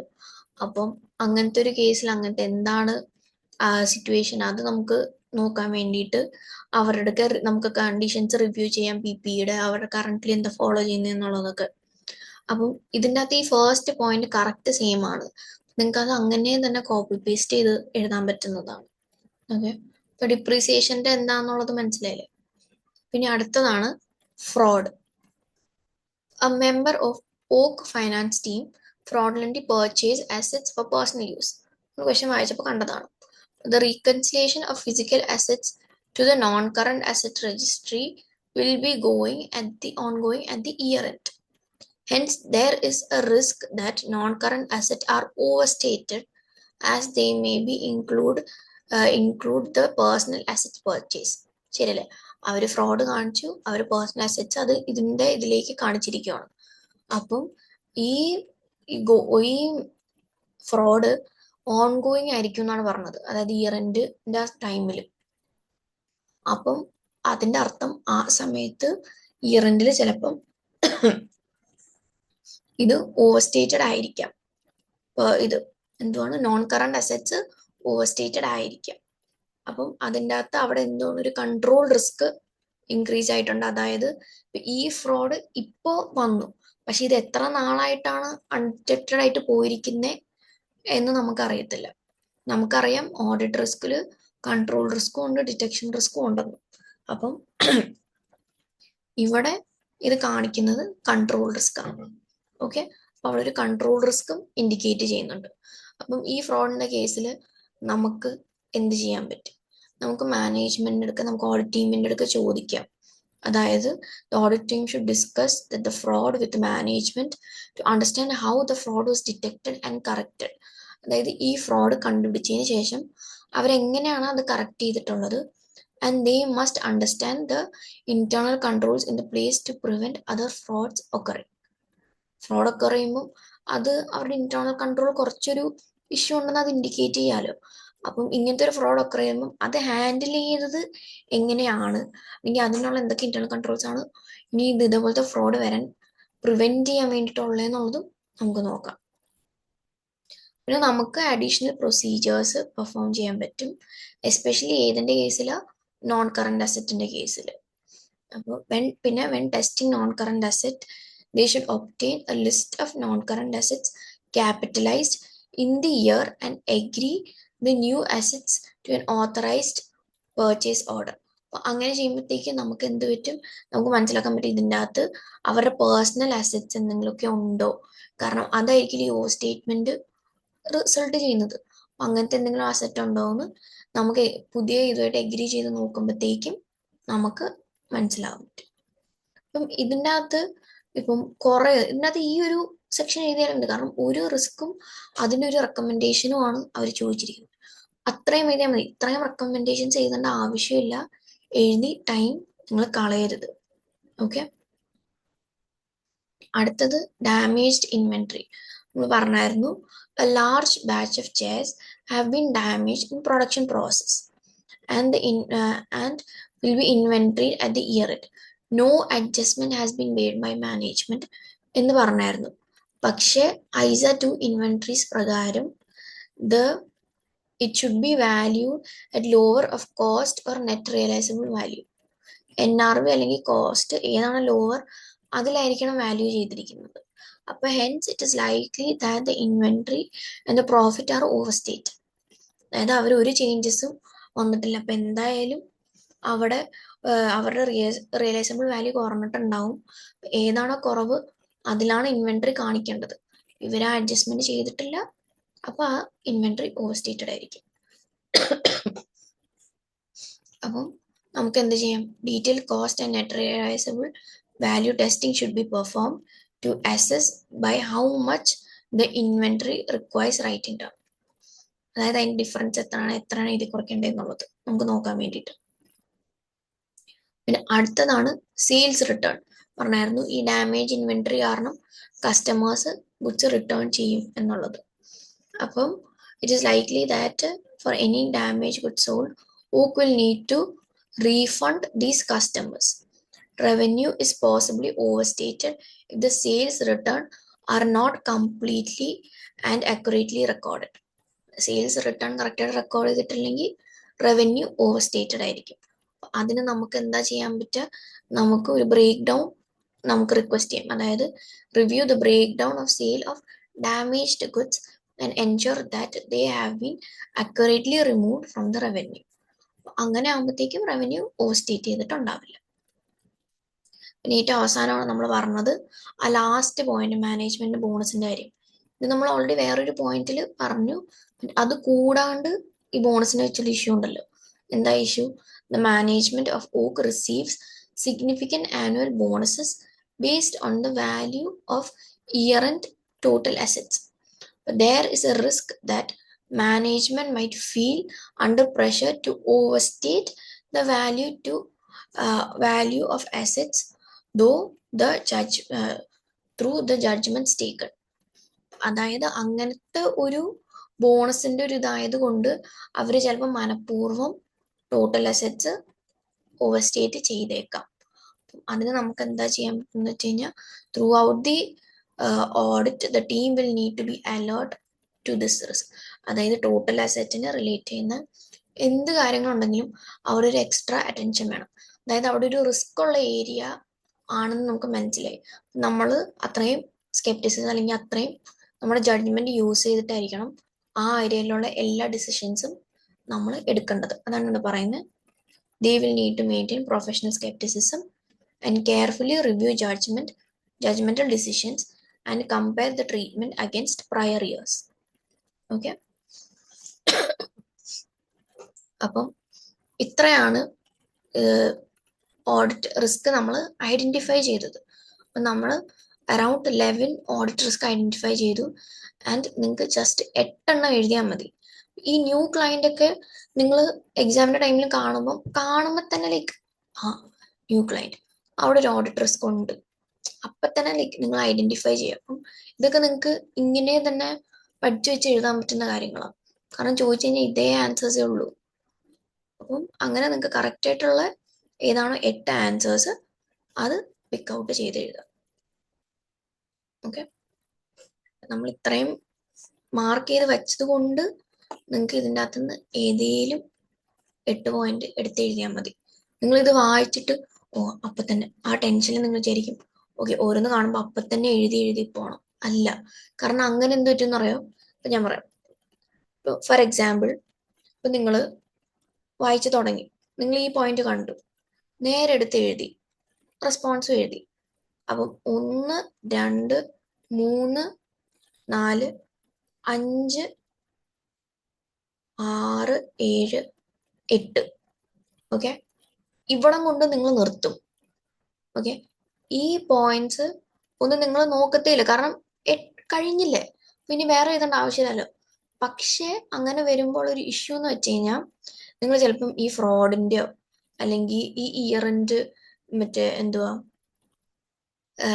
ഈ ഫ്രോഡിന്റെ ഇൻവെസ്റ്റിഗേഷന്റെ കാര്യം നിങ്ങൾക്ക് ചിലപ്പോൾ അത് കറക്റ്റായിട്ട് അറിയില്ല. എന്താണ് അവിടെ റിസ്ക് വരുന്നത്,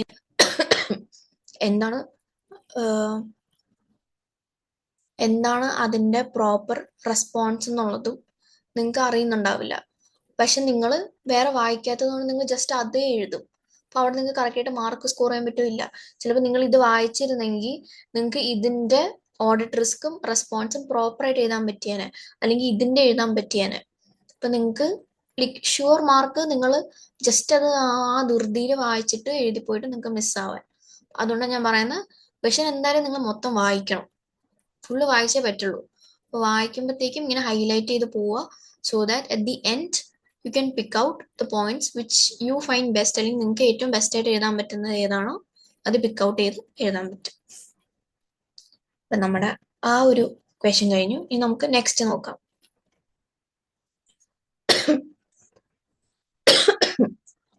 സോറി, ചെറിയൊരു ത്രോട്ടിന്റെ ഒരു ഇതുണ്ട്.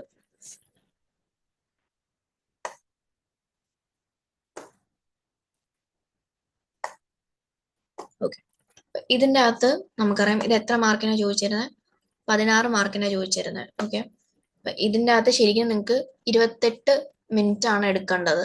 ബട്ട് ക്വസ്റ്റ്യൻ പ്രാക്ടീസ് ചെയ്യുന്ന സമയത്ത് നിങ്ങൾക്ക് ഇങ്ങനത്തെ കാണുവാണെങ്കിൽ within 25 minutes you should be able to complete this. Okay, അങ്ങനെ ഒരു ടൈം സെറ്റ് ചെയ്യുക. കാരണം ക്വസ്റ്റ്യൻ പ്രാക്ടീസിന്റെ സമയത്ത് അങ്ങനത്തെ ഒരു ടൈം സെറ്റ് ചെയ്താൽ മാത്രമേ എക്സാമിന്റെ ടൈമിൽ including the tension and stress അതൊക്കെ വരുമ്പോഴത്തേക്കും നിങ്ങൾക്ക് വിത്തിൻ ഏകദേശം ഈ ഒരു ടൈം ലിമിറ്റിൽ കംപ്ലീറ്റ് ചെയ്യാൻ പറ്റുള്ളൂ. ഓക്കെ, അടുത്തത് നമുക്ക് വായിച്ചു നോക്കാം. Describe substantive procedures. Second. Describe substantive procedures the auditor should perform to obtain sufficient appropriate audit evidence in relation to redundancy cost of Oak Co. at 31st July 2005. അപ്പം ഇത് എത്ര മാർക്കിന്? 5 മാർക്സിനാണ്. അപ്പം ഇതിനകത്ത് എത്ര മിനിറ്റ് നിങ്ങൾ സ്പെൻഡ് ചെയ്യേണ്ടത്? 9 മിനിറ്റ്സ്. ക്വസ്റ്റ്യൻ പ്രാക്ടീസിന്റെ സമയത്ത് 7.5 മിനിറ്റ്സ്. ഇതും ലൈക്ക് ഡയറക്റ്റ് തിയറി പോലെ തന്നെയാണ്. ഇപ്പം നിങ്ങൾക്ക് ഓഡിറ്റ് പ്രൊസീജിയേഴ്സ് കറക്റ്റ് ആയിട്ട് എഴുതാൻ അറിയാന്നുണ്ടെങ്കിൽ 7 minutes is more than enough to attempt this question. Okay, ഇതിനകത്ത് 5 മാർക്സ് ആണ്. അപ്പൊ just 5 points is required. 5 point മാത്രം മതി, അതിൽ കൂടുതൽ പോയിന്റ്സ് എഴുതേണ്ട ആവശ്യമില്ല. ഓക്കെ, അപ്പം എന്താണ് ഇവിടെ റിഡൻഡൻസി കോസ്റ്റിന്റെ കാര്യം പറഞ്ഞു. ആ കോസ്റ്റ് എന്ന് കഴിഞ്ഞാൽ നേരത്തെ നമ്മൾ പറഞ്ഞായിരുന്നു അത് കാൽക്കുലേറ്റ് ചെയ്തില്ല. അപ്പൊ അതൊരു കാൽക്കുലേഷൻ ഉണ്ട്, നിങ്ങൾക്ക് പറയാം അത് റീകാൽക്കുലേറ്റ് ചെയ്യാം എന്നുള്ളത്. ഓക്കെ, പിന്നെ ഇവിടെ ഇത് വന്നത് തന്നെ ഒരു ഫേർണിച്ചർ ലൈൻ എന്തുവാ ഡിസ്കണ്ടിന്യൂ ചെയ്യുവാണ്. ഓക്കെ, അപ്പൊ അതുകൊണ്ടാണ്. അപ്പൊ ഇങ്ങനത്തെ ഒരു ഡിസിഷൻ ആകുമ്പോഴത്തേക്കും ഇതൊരു ഇമ്പോർട്ടൻ്റ് ഒരു ലൈൻ ഓഫ് പ്രൊഡക്ഷൻ തന്നെ ഡിസ്കണ്ടിന്യൂ ചെയ്യുവാണ്. അതെന്തായാലും ഡയറക്ടേഴ്സ് ആയിട്ട് ഡിസ്കസ് ചെയ്തിട്ടുണ്ടാവും. അപ്പോൾ ബോർഡ് മിനിറ്റ്സ് റിവ്യൂ ചെയ്യാൻ പറ്റും. അതിൻ്റെ അകത്ത് ഇതിനെപ്പറ്റി ഡിസ്കഷനെ പറ്റിയുള്ള ഇൻഫർമേഷൻസ് ഉണ്ടാവും. പിന്നെ ഈ 4 staff members being made redundant, അതപ്പോൾ അവരെ ഇൻഫോം ചെയ്തിട്ടുണ്ടോ എന്ന് ചോദിക്കാൻ പറ്റും. ഇങ്ങനെ ഇപ്പൊ തന്നെ 3 പോയിന്റ്സ് ആയി. ലൈക്ക് സിമ്പിൾ ആയിട്ട് അതിനെപ്പറ്റി ആലോചിക്കുമ്പോൾ തന്നെ നിങ്ങൾക്ക് ഈ 3 പോയിന്റ്സ് എഴുതാൻ പറ്റും. അപ്പൊ നമുക്ക് 5 പോയിന്റ്സ് മതി ടോട്ടൽ. നമുക്കിനി കറക്റ്റ് ആൻസറിൽ എന്തൊക്കെയാണ് കൊടുത്തിട്ടുള്ളത് നോക്കാം. Substantive procedure for redundancy cost. First one നേരത്തെ നമ്മൾ പറഞ്ഞതുപോലെ തന്നെ review the board minutes for the evidence of the decision to discontinue the line of furniture prior to the year end. Substantive procedures എഴുതുമ്പോൾ ശ്രദ്ധിക്കേണ്ടത് ഈ റിവ്യൂ ഇത് review അല്ലെങ്കിൽ obtain, recalculate, agree ഏത് വാക്കാണ് ഉപയോഗിക്കുന്നത് അത് എഴുതാൻ കറക്റ്റായിട്ട് നിങ്ങൾക്ക് അറിഞ്ഞിരിക്കണം. And that is important. അണ്ട് വെറുതെ the board minutes four evidence എന്ന് പറഞ്ഞാൽ അങ്ങനെ സ്റ്റാർട്ട് ചെയ്യരുത്. റിവ്യൂ ആണെങ്കിൽ റിവ്യൂ, ഒബ്റ്റെയിൻ ഡീറ്റെയിൽസ് ആണെങ്കിൽ റീകാൽക്കുലേറ്റ് ആണെങ്കിൽ റീകാൽക്കുലേറ്റ്, എഗ്രി ആണെങ്കിൽ എഗ്രി. അത് കറക്റ്റായിട്ട് ഈ ഒരു പോയിന്റ് ഇപ്പം ഞാൻ പറഞ്ഞത് 5 പോയിന്റ് എഴുതിയാൽ മതിയെന്ന് ആ 5 പോയിന്റ് കറക്റ്റ് ഫോർമാറ്റിൽ എഴുതണം. അതായത് റിവ്യൂ എന്ന് പറഞ്ഞാൽ എന്തോ റിവ്യൂ ചെയ്യേണ്ട ഡോക്യുമെന്റ്സ് അല്ലെങ്കിൽ എഗ്രി ചെയ്യുന്ന ഡോക്യുമെന്റ്സ് എന്തൊക്കെയാണെന്ന് മെൻഷൻ ചെയ്യണം. അത് എന്തിനു വേണ്ടിയിട്ടാ ചെയ്യുന്നതെന്നുള്ളത് വൈ എന്നുള്ളതും കൂടെ. അപ്പൊ ഇതിൻ്റെ അകത്ത് റിവ്യൂ ബോർഡ് മിനിറ്റ്സ് എന്തിനു വേണ്ടിയിട്ടാ? For the evidence of the decision to discontinue the line of furniture prior to the year end. അതിനുവേണ്ടി ഈ ഒരു പോയിന്റ് ആണെങ്കിൽ നിങ്ങൾക്ക് 1 മാർക്ക് അങ്ങനെ അങ്ങ് കിട്ടും. ഇതേപോലത്തെ മര്യാദയ്ക്കുള്ള 5 പോയിന്റ്സ് എഴുതണമെങ്കിൽ നിങ്ങൾക്ക് 5 മാർക്ക് അങ്ങനെ കിട്ടും. വേറെ എക്സ്ട്രാ പോയിന്റ്സ് എഴുതേണ്ട ഒരു ആവശ്യവും. അടുത്തത് review supporting documents such as written correspondence to confirm that the decision to discontinue the furniture line was notified to the 4 members of the staff prior to the year end. നമുക്ക് correspondence മേടിക്കാം. ഞാൻ നേരത്തെ പറഞ്ഞു, നമ്മൾ രണ്ടാമത് പറഞ്ഞ point ആണ്. ഇപ്പം അവരുടെ അടുക്കെ ഇത് ഇൻഫോം ചെയ്തിട്ടുണ്ടോ prior to the year end, അതായത് ഇങ്ങനെ ഡിസ്കണ്ടിന്യൂ ചെയ്യുവാണ്, അപ്പൊ അത് ആ സ്റ്റാഫിനെ ഇൻഫോം ചെയ്തിട്ടുണ്ടോ എന്ന് അറിയിക്കാൻ വേണ്ടിയിട്ട്. പിന്നെ obtain the detail of redundancy calculated by employees and cast the schedule and agree to the trial balance and financial statements. Agree ചെയ്യുക അത്രയും തന്നെയാണോ വരുന്നത് എന്നുള്ളത്. പിന്നെ നമുക്ക് ഞാൻ പറഞ്ഞ ഇവിടെ ഒരു കാൽക്കുലേഷൻ ഉണ്ട്. അപ്പം നിങ്ങൾക്ക് പറയാം റീകാൽക്കുലേറ്റ് ചെയ്യാന്നുള്ളത്. റീകാൽക്കുലേറ്റ് എന്തിനാ ചെയ്യുന്നത്? To confirm the completeness and agree the components of cost to supporting document such as an employee contract. ഇത്ര ചെയ്തില്ലെങ്കിലും ഇത്ര ഇതുവരെ അല്ലേ ഈ ഒരു പോയിന്റ് ഒരു പോയിന്റ് ആയിട്ട് എടുക്കാം. ഐ മീൻ ഇത്ര എഴുതിയാൽ മതി, അവിടെ നിങ്ങൾക്ക് ഒരു മാർക്ക് കിട്ടും. Recalculate redundancy provision to confirm the completeness. ഇനി ഇത്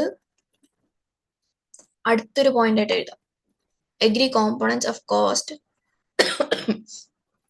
to supporting documents such as employment contract. അത് വേറെ പോയിന്റ് ആയിട്ട് എഴുതാം. അപ്പൊ തന്നെ അത് 2 പോയിന്റ് ആയില്ലേ. പിന്നെ agree redundancy payment is made in August X5 to bank ledger and account and payroll records and compare these to the provisions in the financial statement. അതായത് പേയ്മെന്റ് ചെയ്യും എന്ന് പറഞ്ഞായിരുന്നു. അപ്പൊ ആ പേയ്മെന്റ് ചെയ്തിട്ടുണ്ടോ എന്ന് നോക്കുക. ആ പേയ്മെന്റ് ചെയ്തത് പ്രൊവിഷൻസ് ഫൈനാൻഷ്യൽ സ്റ്റേറ്റ്മെന്റിൽ നമ്മൾ പ്രൊവൈഡ് ചെയ്തിരിക്കുന്ന അത് വെച്ച് കമ്പയർ ചെയ്ത് കറക്റ്റ് ആണോ നോക്കാൻ വേണ്ടിയിട്ട്. അപ്പൊ 5 പോയിന്റ്സ് ഇത് ഇനി വേറെ ഒന്നും കൂടെ ഉണ്ട്.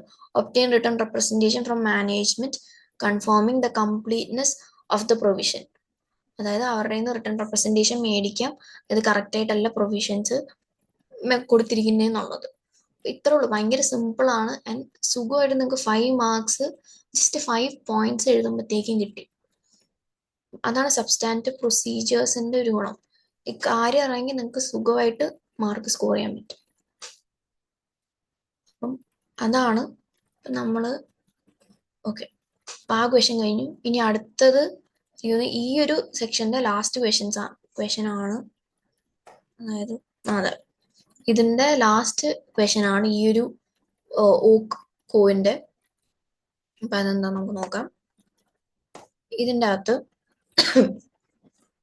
എന്താ identify and explain 2 ethical threats which may affect Elm and Co.'s audit of Oak Co. and for each threat recommend an appropriate safeguard to reduce the threat to an acceptable level. Okay, അപ്പൊ ഇതിൻ്റെ അകത്ത് എത്തിക്കൽ threats ആണ് ചോദിച്ചിരിക്കുന്നത്, അതിന്റെ safe guards ചോദിക്കും. അപ്പൊ ഇങ്ങനെ ചോദിക്കുമ്പോൾ ഈ ടേബിളിൽ ഇതുണ്ടോ, ഇവിടെ നിങ്ങൾക്ക് ഒരു ടേബിള് ഇൻസേർട്ട് ചെയ്യാം. ഇപ്പൊ 2 ethical threats ആണെങ്കിൽ നമുക്ക് ഫസ്റ്റ് ഒരു ഹെഡിങ് എത്തിക്കൽ ത്രെറ്റ്സും അതിന്റെ റെക്കമെൻഡേഷൻ എന്ന് പറഞ്ഞ ഹെഡിങ് വേണം. പിന്നെ 2 ത്രെഡ്സ് ആണ് വേണ്ടത്. ഇങ്ങനത്തെ ഒരു ടേബിള് നിങ്ങൾക്ക് ഇൻസേർട്ട് ചെയ്യാം ആൻഡ് അതിൻ്റെ ഉള്ളിൽ ആൻസർ ചെയ്യുക. അതാവുമ്പം അതിൻ്റെ പ്രസൻറ്റേഷൻ കുറച്ചും കൂടെ നീറ്റ് ആയിരിക്കും. നിങ്ങൾ ആൻസർ ചെയ്യുന്ന സമയത്ത് നിങ്ങൾക്കും എഴുതാനും ഇതാണ് കുറച്ചും കൂടെ സുഖം. ആൻഡ് ഇപ്പോൾ എക്സാമിനർ കാണുമ്പോഴാണെങ്കിൽ അതിൻ്റെ പ്രസൻറ്റേഷൻ ഭയങ്കര നീറ്റ് ആയിരിക്കും. അപ്പം ഡു യൂസ് ടേബിൾസ്. ഓക്കെ, ഇങ്ങനത്തെ ഇപ്പം ത്രെഡ്സോ അങ്ങനത്തെ അല്ലെങ്കിൽ മറ്റേ നമ്മൾ ഡെഫിഷ്യൻസീസോ അങ്ങനത്തെ കാര്യങ്ങളൊക്കെ ഇതാക്കുമ്പോഴത്തേക്കും ഇങ്ങനെ ടേബിൾ യൂസ് ചെയ്തിട്ട് അതിൻ്റെ എന്താ റെക്കമെൻഡേഷനും അതിൻ്റെ ത്രെഡ്സും സൈഡ് ബൈ സൈഡ് എഴുതി പോവാം. ഓക്കെ, ഇതിൻ്റെ അകത്ത് നമുക്ക് ക്വസ്റ്റ്യൻ വായിക്കാം.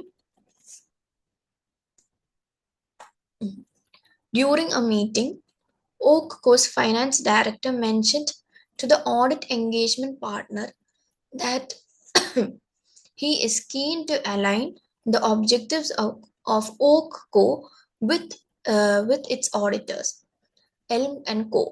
അവിടെ തന്നെ ഒരു ഇത് വന്നു. ഫൈനാൻസ് ഡയറക്ടർ അവരുടെ എന്തുവാ ഒബ്ജക്റ്റീവ്സ് നമ്മളുമായിട്ട് അലൈൻ ചെയ്യാൻ ഉദ്ദേശിക്കുന്നുണ്ടെന്നു. അതിൻ്റെ ആവശ്യമില്ലല്ലോ. അപ്പോൾ അതിൻ്റെ അകത്ത് to assist in achieving this he has suggested that the audit fees could be based on the percentage of Oak Co's final profit for the year. Sorry. അപ്പം ഇതിൻ്റെ അകത്ത് അവിടെ എന്താണ് ഇൻഡിക്കേറ്റ് ചെയ്യുന്നത്?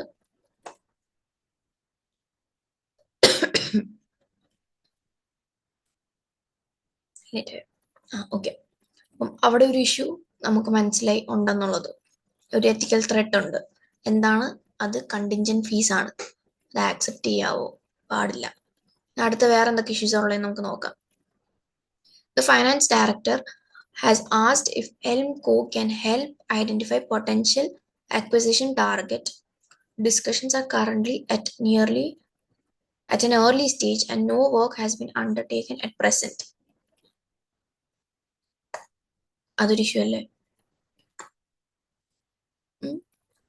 അതൊരു ഇഷ്യൂ ആണ്. എന്തുകൊണ്ടാണ്? ആസ് എൻ ഓഡിറ്റർ അല്ലെങ്കിൽ ആസ് എൻ ക്ലയന്റിന്റെ ഓഡിറ്റ് ഫോം എന്നുള്ള രീതിയിൽ ഇത് നമ്മുടെ ഡ്യൂട്ടി ആണോ? അല്ല. അപ്പം അവിടെ എന്തൊരു ത്രെട്ട് വരാനാണ് ചാൻസ് ഉള്ളത്? നമ്മൾ ഇപ്പൊ ഫൈനാൻസ് ഡയറക്ടർ നമ്മുടെ അടുത്ത് ചോദിച്ചിരിക്കുന്നത് ഒരു പൊട്ടൻഷ്യൽ അക്വിസിഷൻ ടാർഗറ്റിനെ ഇതാക്കാൻ വേണ്ടിയിട്ടാണ്. അപ്പൊ അതിൻ്റെ ഇടയിൽ നമ്മൾ വരുവാണെങ്കിൽ it is like we are promoting our client. അതായത് നമ്മൾ ഓക്കോയിനെ പ്രൊമോട്ട് ചെയ്യുന്ന ഒരു രീതിയിൽ വരും. അപ്പൊ നമ്മളങ്ങനെ ആസ് എൻ ഓഡിറ്റർ നമ്മളങ്ങനെ ചെയ്യാൻ പാടില്ല എന്ന് നമുക്കറിയാം. അതപ്പോൾ എന്ത് ത്രെട്ടായിട്ടാണ് വരിക? Advocacy threat. അപ്പൊ അവിടെ ഒരു അഡ്വക്കസി ത്രെട്ട് ഉണ്ട്. പിന്നെ അടുത്തത്, the finance director has also mention that once the audit has been completed, the engagement team will be invited to attend a weekend at luxury hotel with the Oak Co senior management team as a thank you for their work. ആ statement full risk അല്ലേ? എന്താണ് risk ആയിട്ടുള്ളത്?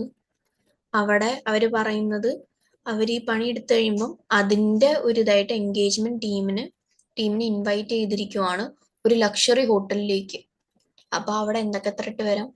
Self interest threat വന്നൂടെ? അതായത് ആ full ടീമിനെ invite ചെയ്യുമ്പോഴത്തേക്കും അവർക്ക് തോന്നിക്കൂടെ അവരെ ഇങ്ങനെ ഇൻവൈറ്റ് ചെയ്തത് കൊണ്ട് ഇവർക്ക് വേണ്ടി ഫേവർ വർക്ക് ചെയ്യണം.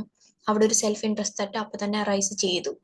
നമുക്കറിയാം നമ്മൾ ഇങ്ങനത്തെ ഗിഫ്റ്റ്സോ അല്ലെങ്കിൽ ഇതൊന്നും ആക്സെപ്റ്റ് ചെയ്യാൻ പാടില്ല അൺലെസ് ഇറ്റ് ഇസ് ട്രിവിയൽ. അതായത് ഭയങ്കര ചെറിയ എമൗണ്ട് ആണ്, വല്ല 2 മിഠായി മേടിച്ചു തരുമോ അങ്ങനെ വല്ലതും ആണെങ്കിൽ ഓക്കെ.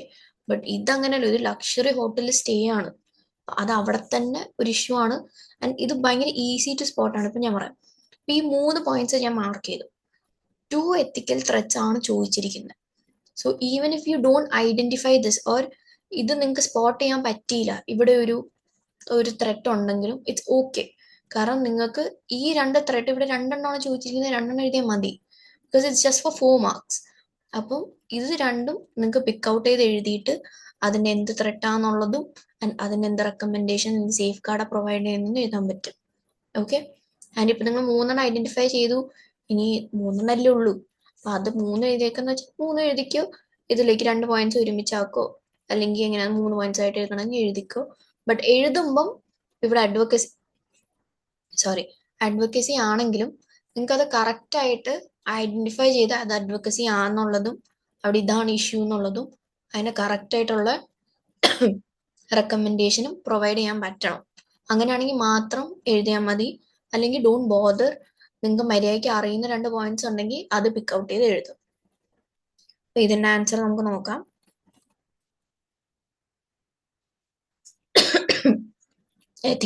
ethical threats and ഒരു സെക്കൻഡ്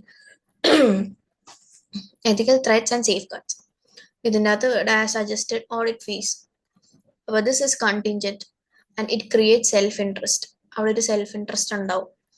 അപ്പം self interest threat as the auditor decision would be influenced by the fact that the audit fee will be increased if the companies profit increased. അതായത് അപ്പൊ അവർക്ക് വേണ്ടി ഫേവർ പോകും. കാരണം നമ്മുടെ ഫീ അതിനെയാണ് ഡിപ്പെൻഡ് ചെയ്യുന്നത്. നമുക്ക് എന്തായാലും ഒരു സെൽഫ് ഇൻട്രസ്റ്റ് ഉണ്ടാവും നമ്മുടെ ഫീസിന്റെ കാര്യം. അപ്പൊ അങ്ങനത്തെ ഒരു കേസിൽ എന്താ ചെയ്യാൻ പറ്റും നമുക്കറിയാം. കണ്ടിൻജന്റ് ഫീസിന്റെ കേസിൽ നമുക്ക് ആ ഓഡിറ്റ് ആക്സെപ്റ്റ് ചെയ്യാൻ പറ്റില്ല. അപ്പം Elm Co should politely reject the offer of a contingent fee as the self-interest threat is so great that no safeguard can reduce the threat to an acceptable level. അപ്പം അത് നമുക്ക് ഒരു safe ഗാർഡും ഇല്ല contingent ഫീസിന്റെ കാര്യത്തിൽ. അപ്പം Elm Co should explain the audit fee should be based on the time taken to perform the audit and the seniority of the staff member involved. അതായത് ടൈമും റിസോഴ്സും base ചെയ്തിട്ടായിരിക്കണം fees പറയേണ്ടത്, അല്ലാണ്ട് ഇതിനെ ബേസ് ചെയ്തിട്ടല്ലാന്ന്. എന്നിട്ടും അവരത് ആക്സെപ്റ്റ് ചെയ്യുന്നില്ല എന്നുണ്ടെങ്കിൽ നമുക്ക് ആ ഓഡിറ്റ് ആക്സെപ്റ്റ് ചെയ്യാൻ പറ്റത്തില്ല. ഓക്കെ. പിന്നെ മറ്റേത് പൊട്ടൻഷ്യൽ അക്വിസിഷൻ. അപ്പം the provision of this type of corporate finance work creates a potential advocacy threat as Elm Co may be seen to be promoting Oak Co as an investor. അപ്പം ഇങ്ങനെ അതായത് scenario എടുത്ത് എഴുതുക and അവിടെ എന്ത് ത്രെട്ടാന്ന് എഴുതുക. Okay. And ഇവിടെ ഒരു സെൽഫ് റിവ്യൂ ത്രെട്ടും ഉണ്ട്. There may be a self-review threat if the potential acquisition is subsequently reflected in the financial statement and the audit team may be less likely to challenge the figures included. അവരെ ഒരു ഇൻവെസ്റ്ററായിട്ട് നമ്മളെ help ചെയ്യുകയാണെങ്കിൽ ഒരു അക്വസിഷന് വേണ്ടിയിട്ട് നമ്മൾ എന്തായാലും അവരുടെ കാര്യങ്ങളൊക്കെ നോക്കിയിട്ടായിരിക്കുമല്ലോ ഇവർക്ക് സജസ്റ്റ് ചെയ്ത് കൊടുക്കുന്നത്. അപ്പൊ പിന്നീട് അതൊരുമാതിരി അവര് അക്വയർ ചെയ്ത് കഴിഞ്ഞാൽ അത് ഫൈനാൻഷ്യൽ സ്റ്റേറ്റ്മെന്റ്സിൽ റിഫ്ലക്റ്റ് ആയ നമ്മുടെ വർക്കിനെ നമ്മൾ റിവ്യൂ ചെയ്യുന്ന പോലെ ആയിരിക്കും. സെൽഫ് റിവ്യൂ ത്രെട്ട് എന്താന്ന് നിങ്ങൾക്ക് അറിയാം. അപ്പൊ അതിന് എന്തൊക്കെ ഇഷ്യൂസ് ആയിരിക്കും? നമ്മുടെ വർക്കിൽ ഓവർ കോൺഫിഡന്റ് ആയിരിക്കും. അപ്പൊ നമ്മൾ ചിലപ്പം മിസ്റ്റേക്സ് ഉണ്ടെങ്കിലോ അല്ലെങ്കിൽ എന്തെങ്കിലും ഒരു പ്രശ്നം വന്നാലോ നമ്മൾ ചിലപ്പോൾ അത് എടുത്ത് കാണിക്കില്ല.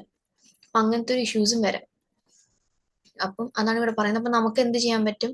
ഇപ്പം അഡ്വക്കസി ത്രെട്ടിന്റെ കാര്യത്തിലാണെങ്കിൽ ഈ ഒരു ഇത് ആക്സെപ്റ്റ് ചെയ്യാൻ പറ്റും. ആക്സെപ്റ്റ് ചെയ്യണതിന് കുഴപ്പമില്ല. പക്ഷെ may be accept this type of work depending on the precise nature and provide the adequate safeguard to be put in place. അതായത് കറക്റ്റ് ആയിട്ടുള്ള സേഫ് ഗാർഡ്സും വെക്കണം ആൻഡ് എത്രത്തോളമാണ് അതിന്റെ നേച്ചർ എന്താണെന്ന് മനസ്സിലാക്കിയിട്ട്. അതായത് ഇങ്ങനത്തെ ഒരു ഇത് നമ്മൾ അണ്ടർടേക്ക് ചെയ്യുമ്പം ഒരു മാനേജ്മെന്റ് ഡിസിഷൻസ് നമുക്ക് മേക്ക് ചെയ്യാൻ പാടില്ല, അല്ലെങ്കിൽ അങ്ങനത്തെ ഒരു ഇത് വരരുത്. അപ്പം care must also be taken not to make management decisions. പിന്നെ സെൽഫ് റിവ്യൂവിന്റെ കാര്യത്തിൽ നമുക്കറിയാം എന്തായിരിക്കും വെക്കാൻ പറ്റുക. സെപ്പറേറ്റ് ടീമിനെ യൂസ് ചെയ്യുക.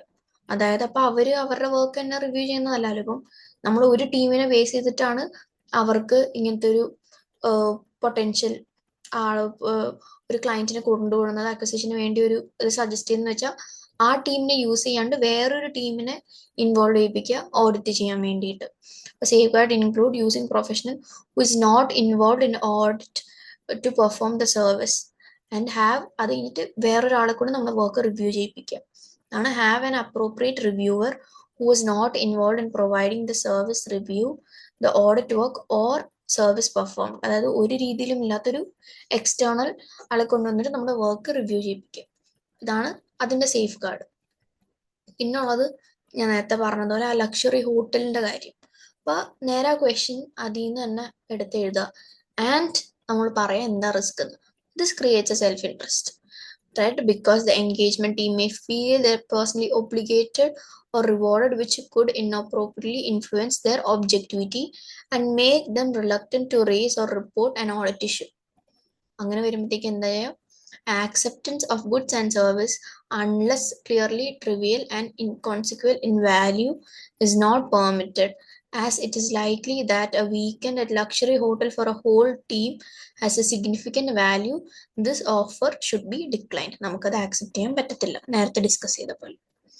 അപ്പം ഇതൊക്കെയാണ് ഇത് ത്രെഡ്സും അതിന് സേഫ് ഗാർഡ്സും. അപ്പൊ ഇതിൻ്റെ അകത്ത് 4 മാർക്കിന് ഇതൊക്കെ തന്നെ ധാരാളം ആണ്. അപ്പൊ അവര് 3 പോയിന്റ്സ് അവിടെ തന്നിട്ടുണ്ട്. അപ്പൊ 3ഉം എഴുതണതിന് കുഴപ്പമൊന്നുമില്ല. പക്ഷെ നിങ്ങൾക്ക് എങ്ങാനും ചിലപ്പം ഈ ഇത് അഡ്വക്കസി ത്രെട്ട് ആണ് അല്ലെങ്കിൽ അങ്ങനത്തെ ഒരു ഇഷ്യൂ ഉണ്ടെന്ന് ഐഡന്റിഫൈ ചെയ്യാൻ ബുദ്ധിമുട്ടായിരിക്കും. പക്ഷെ അവര് ക്വസ്റ്റനിൽ ചോദിച്ചിരിക്കുന്നത് 2 ത്രെട്ടാണ്. അപ്പൊ അത് എഴുതിയാലും നിങ്ങൾക്ക് മാർക്ക് കിട്ടും. ഓക്കെ, പക്ഷെ അത് എഴുതുമ്പം കറക്റ്റ് ആയിട്ട് എഴുതുക, സിനാരിയോ ആയിട്ട് ലിങ്ക് ചെയ്യുക ആൻഡ് എന്നിട്ട് കറക്റ്റ് ഹെഡിങ്സ് യൂസ് ചെയ്യുക. അതായത് ഏത് ത്രെട്ടാന്നുള്ളത്, സെൽഫ് ഇൻട്രസ്റ്റ് ആണോ, ഇപ്പൊ നിങ്ങൾ ഇവിടെ എന്തൊരു ത്രെട്ട് ഉണ്ടെന്ന് മനസ്സിലായി, പക്ഷെ ഇവിടെ നിങ്ങൾ സെൽഫ് ഇൻട്രസ്റ്റ് നമ്മൾ ഏകദേശം ഉണ്ടെന്ന് പറഞ്ഞു, പക്ഷെ സെൽഫ് റിവ്യൂ ഏകദേശം ഉണ്ടെന്ന് പറഞ്ഞു. ഇവിടെ സെൽഫ് ഇൻട്രസ്റ്റ് എഴുതി വെച്ച് കഴിഞ്ഞാൽ നിങ്ങൾ ഈ പോയിന്റ് മെൻഷൻ ചെയ്ത് സെൽഫ് ഇൻട്രസ്റ്റ് എഴുതി വെച്ചാൽ നിങ്ങൾക്ക് മാർക്ക് കിട്ടത്തില്ല. അപ്പൊ കറക്റ്റ് ഏത് ത്രെട്ടാണ് കറക്റ്റ് ആയിട്ട് നിങ്ങൾക്ക് അവിടെ മെൻഷൻ ചെയ്യാൻ പറ്റണം.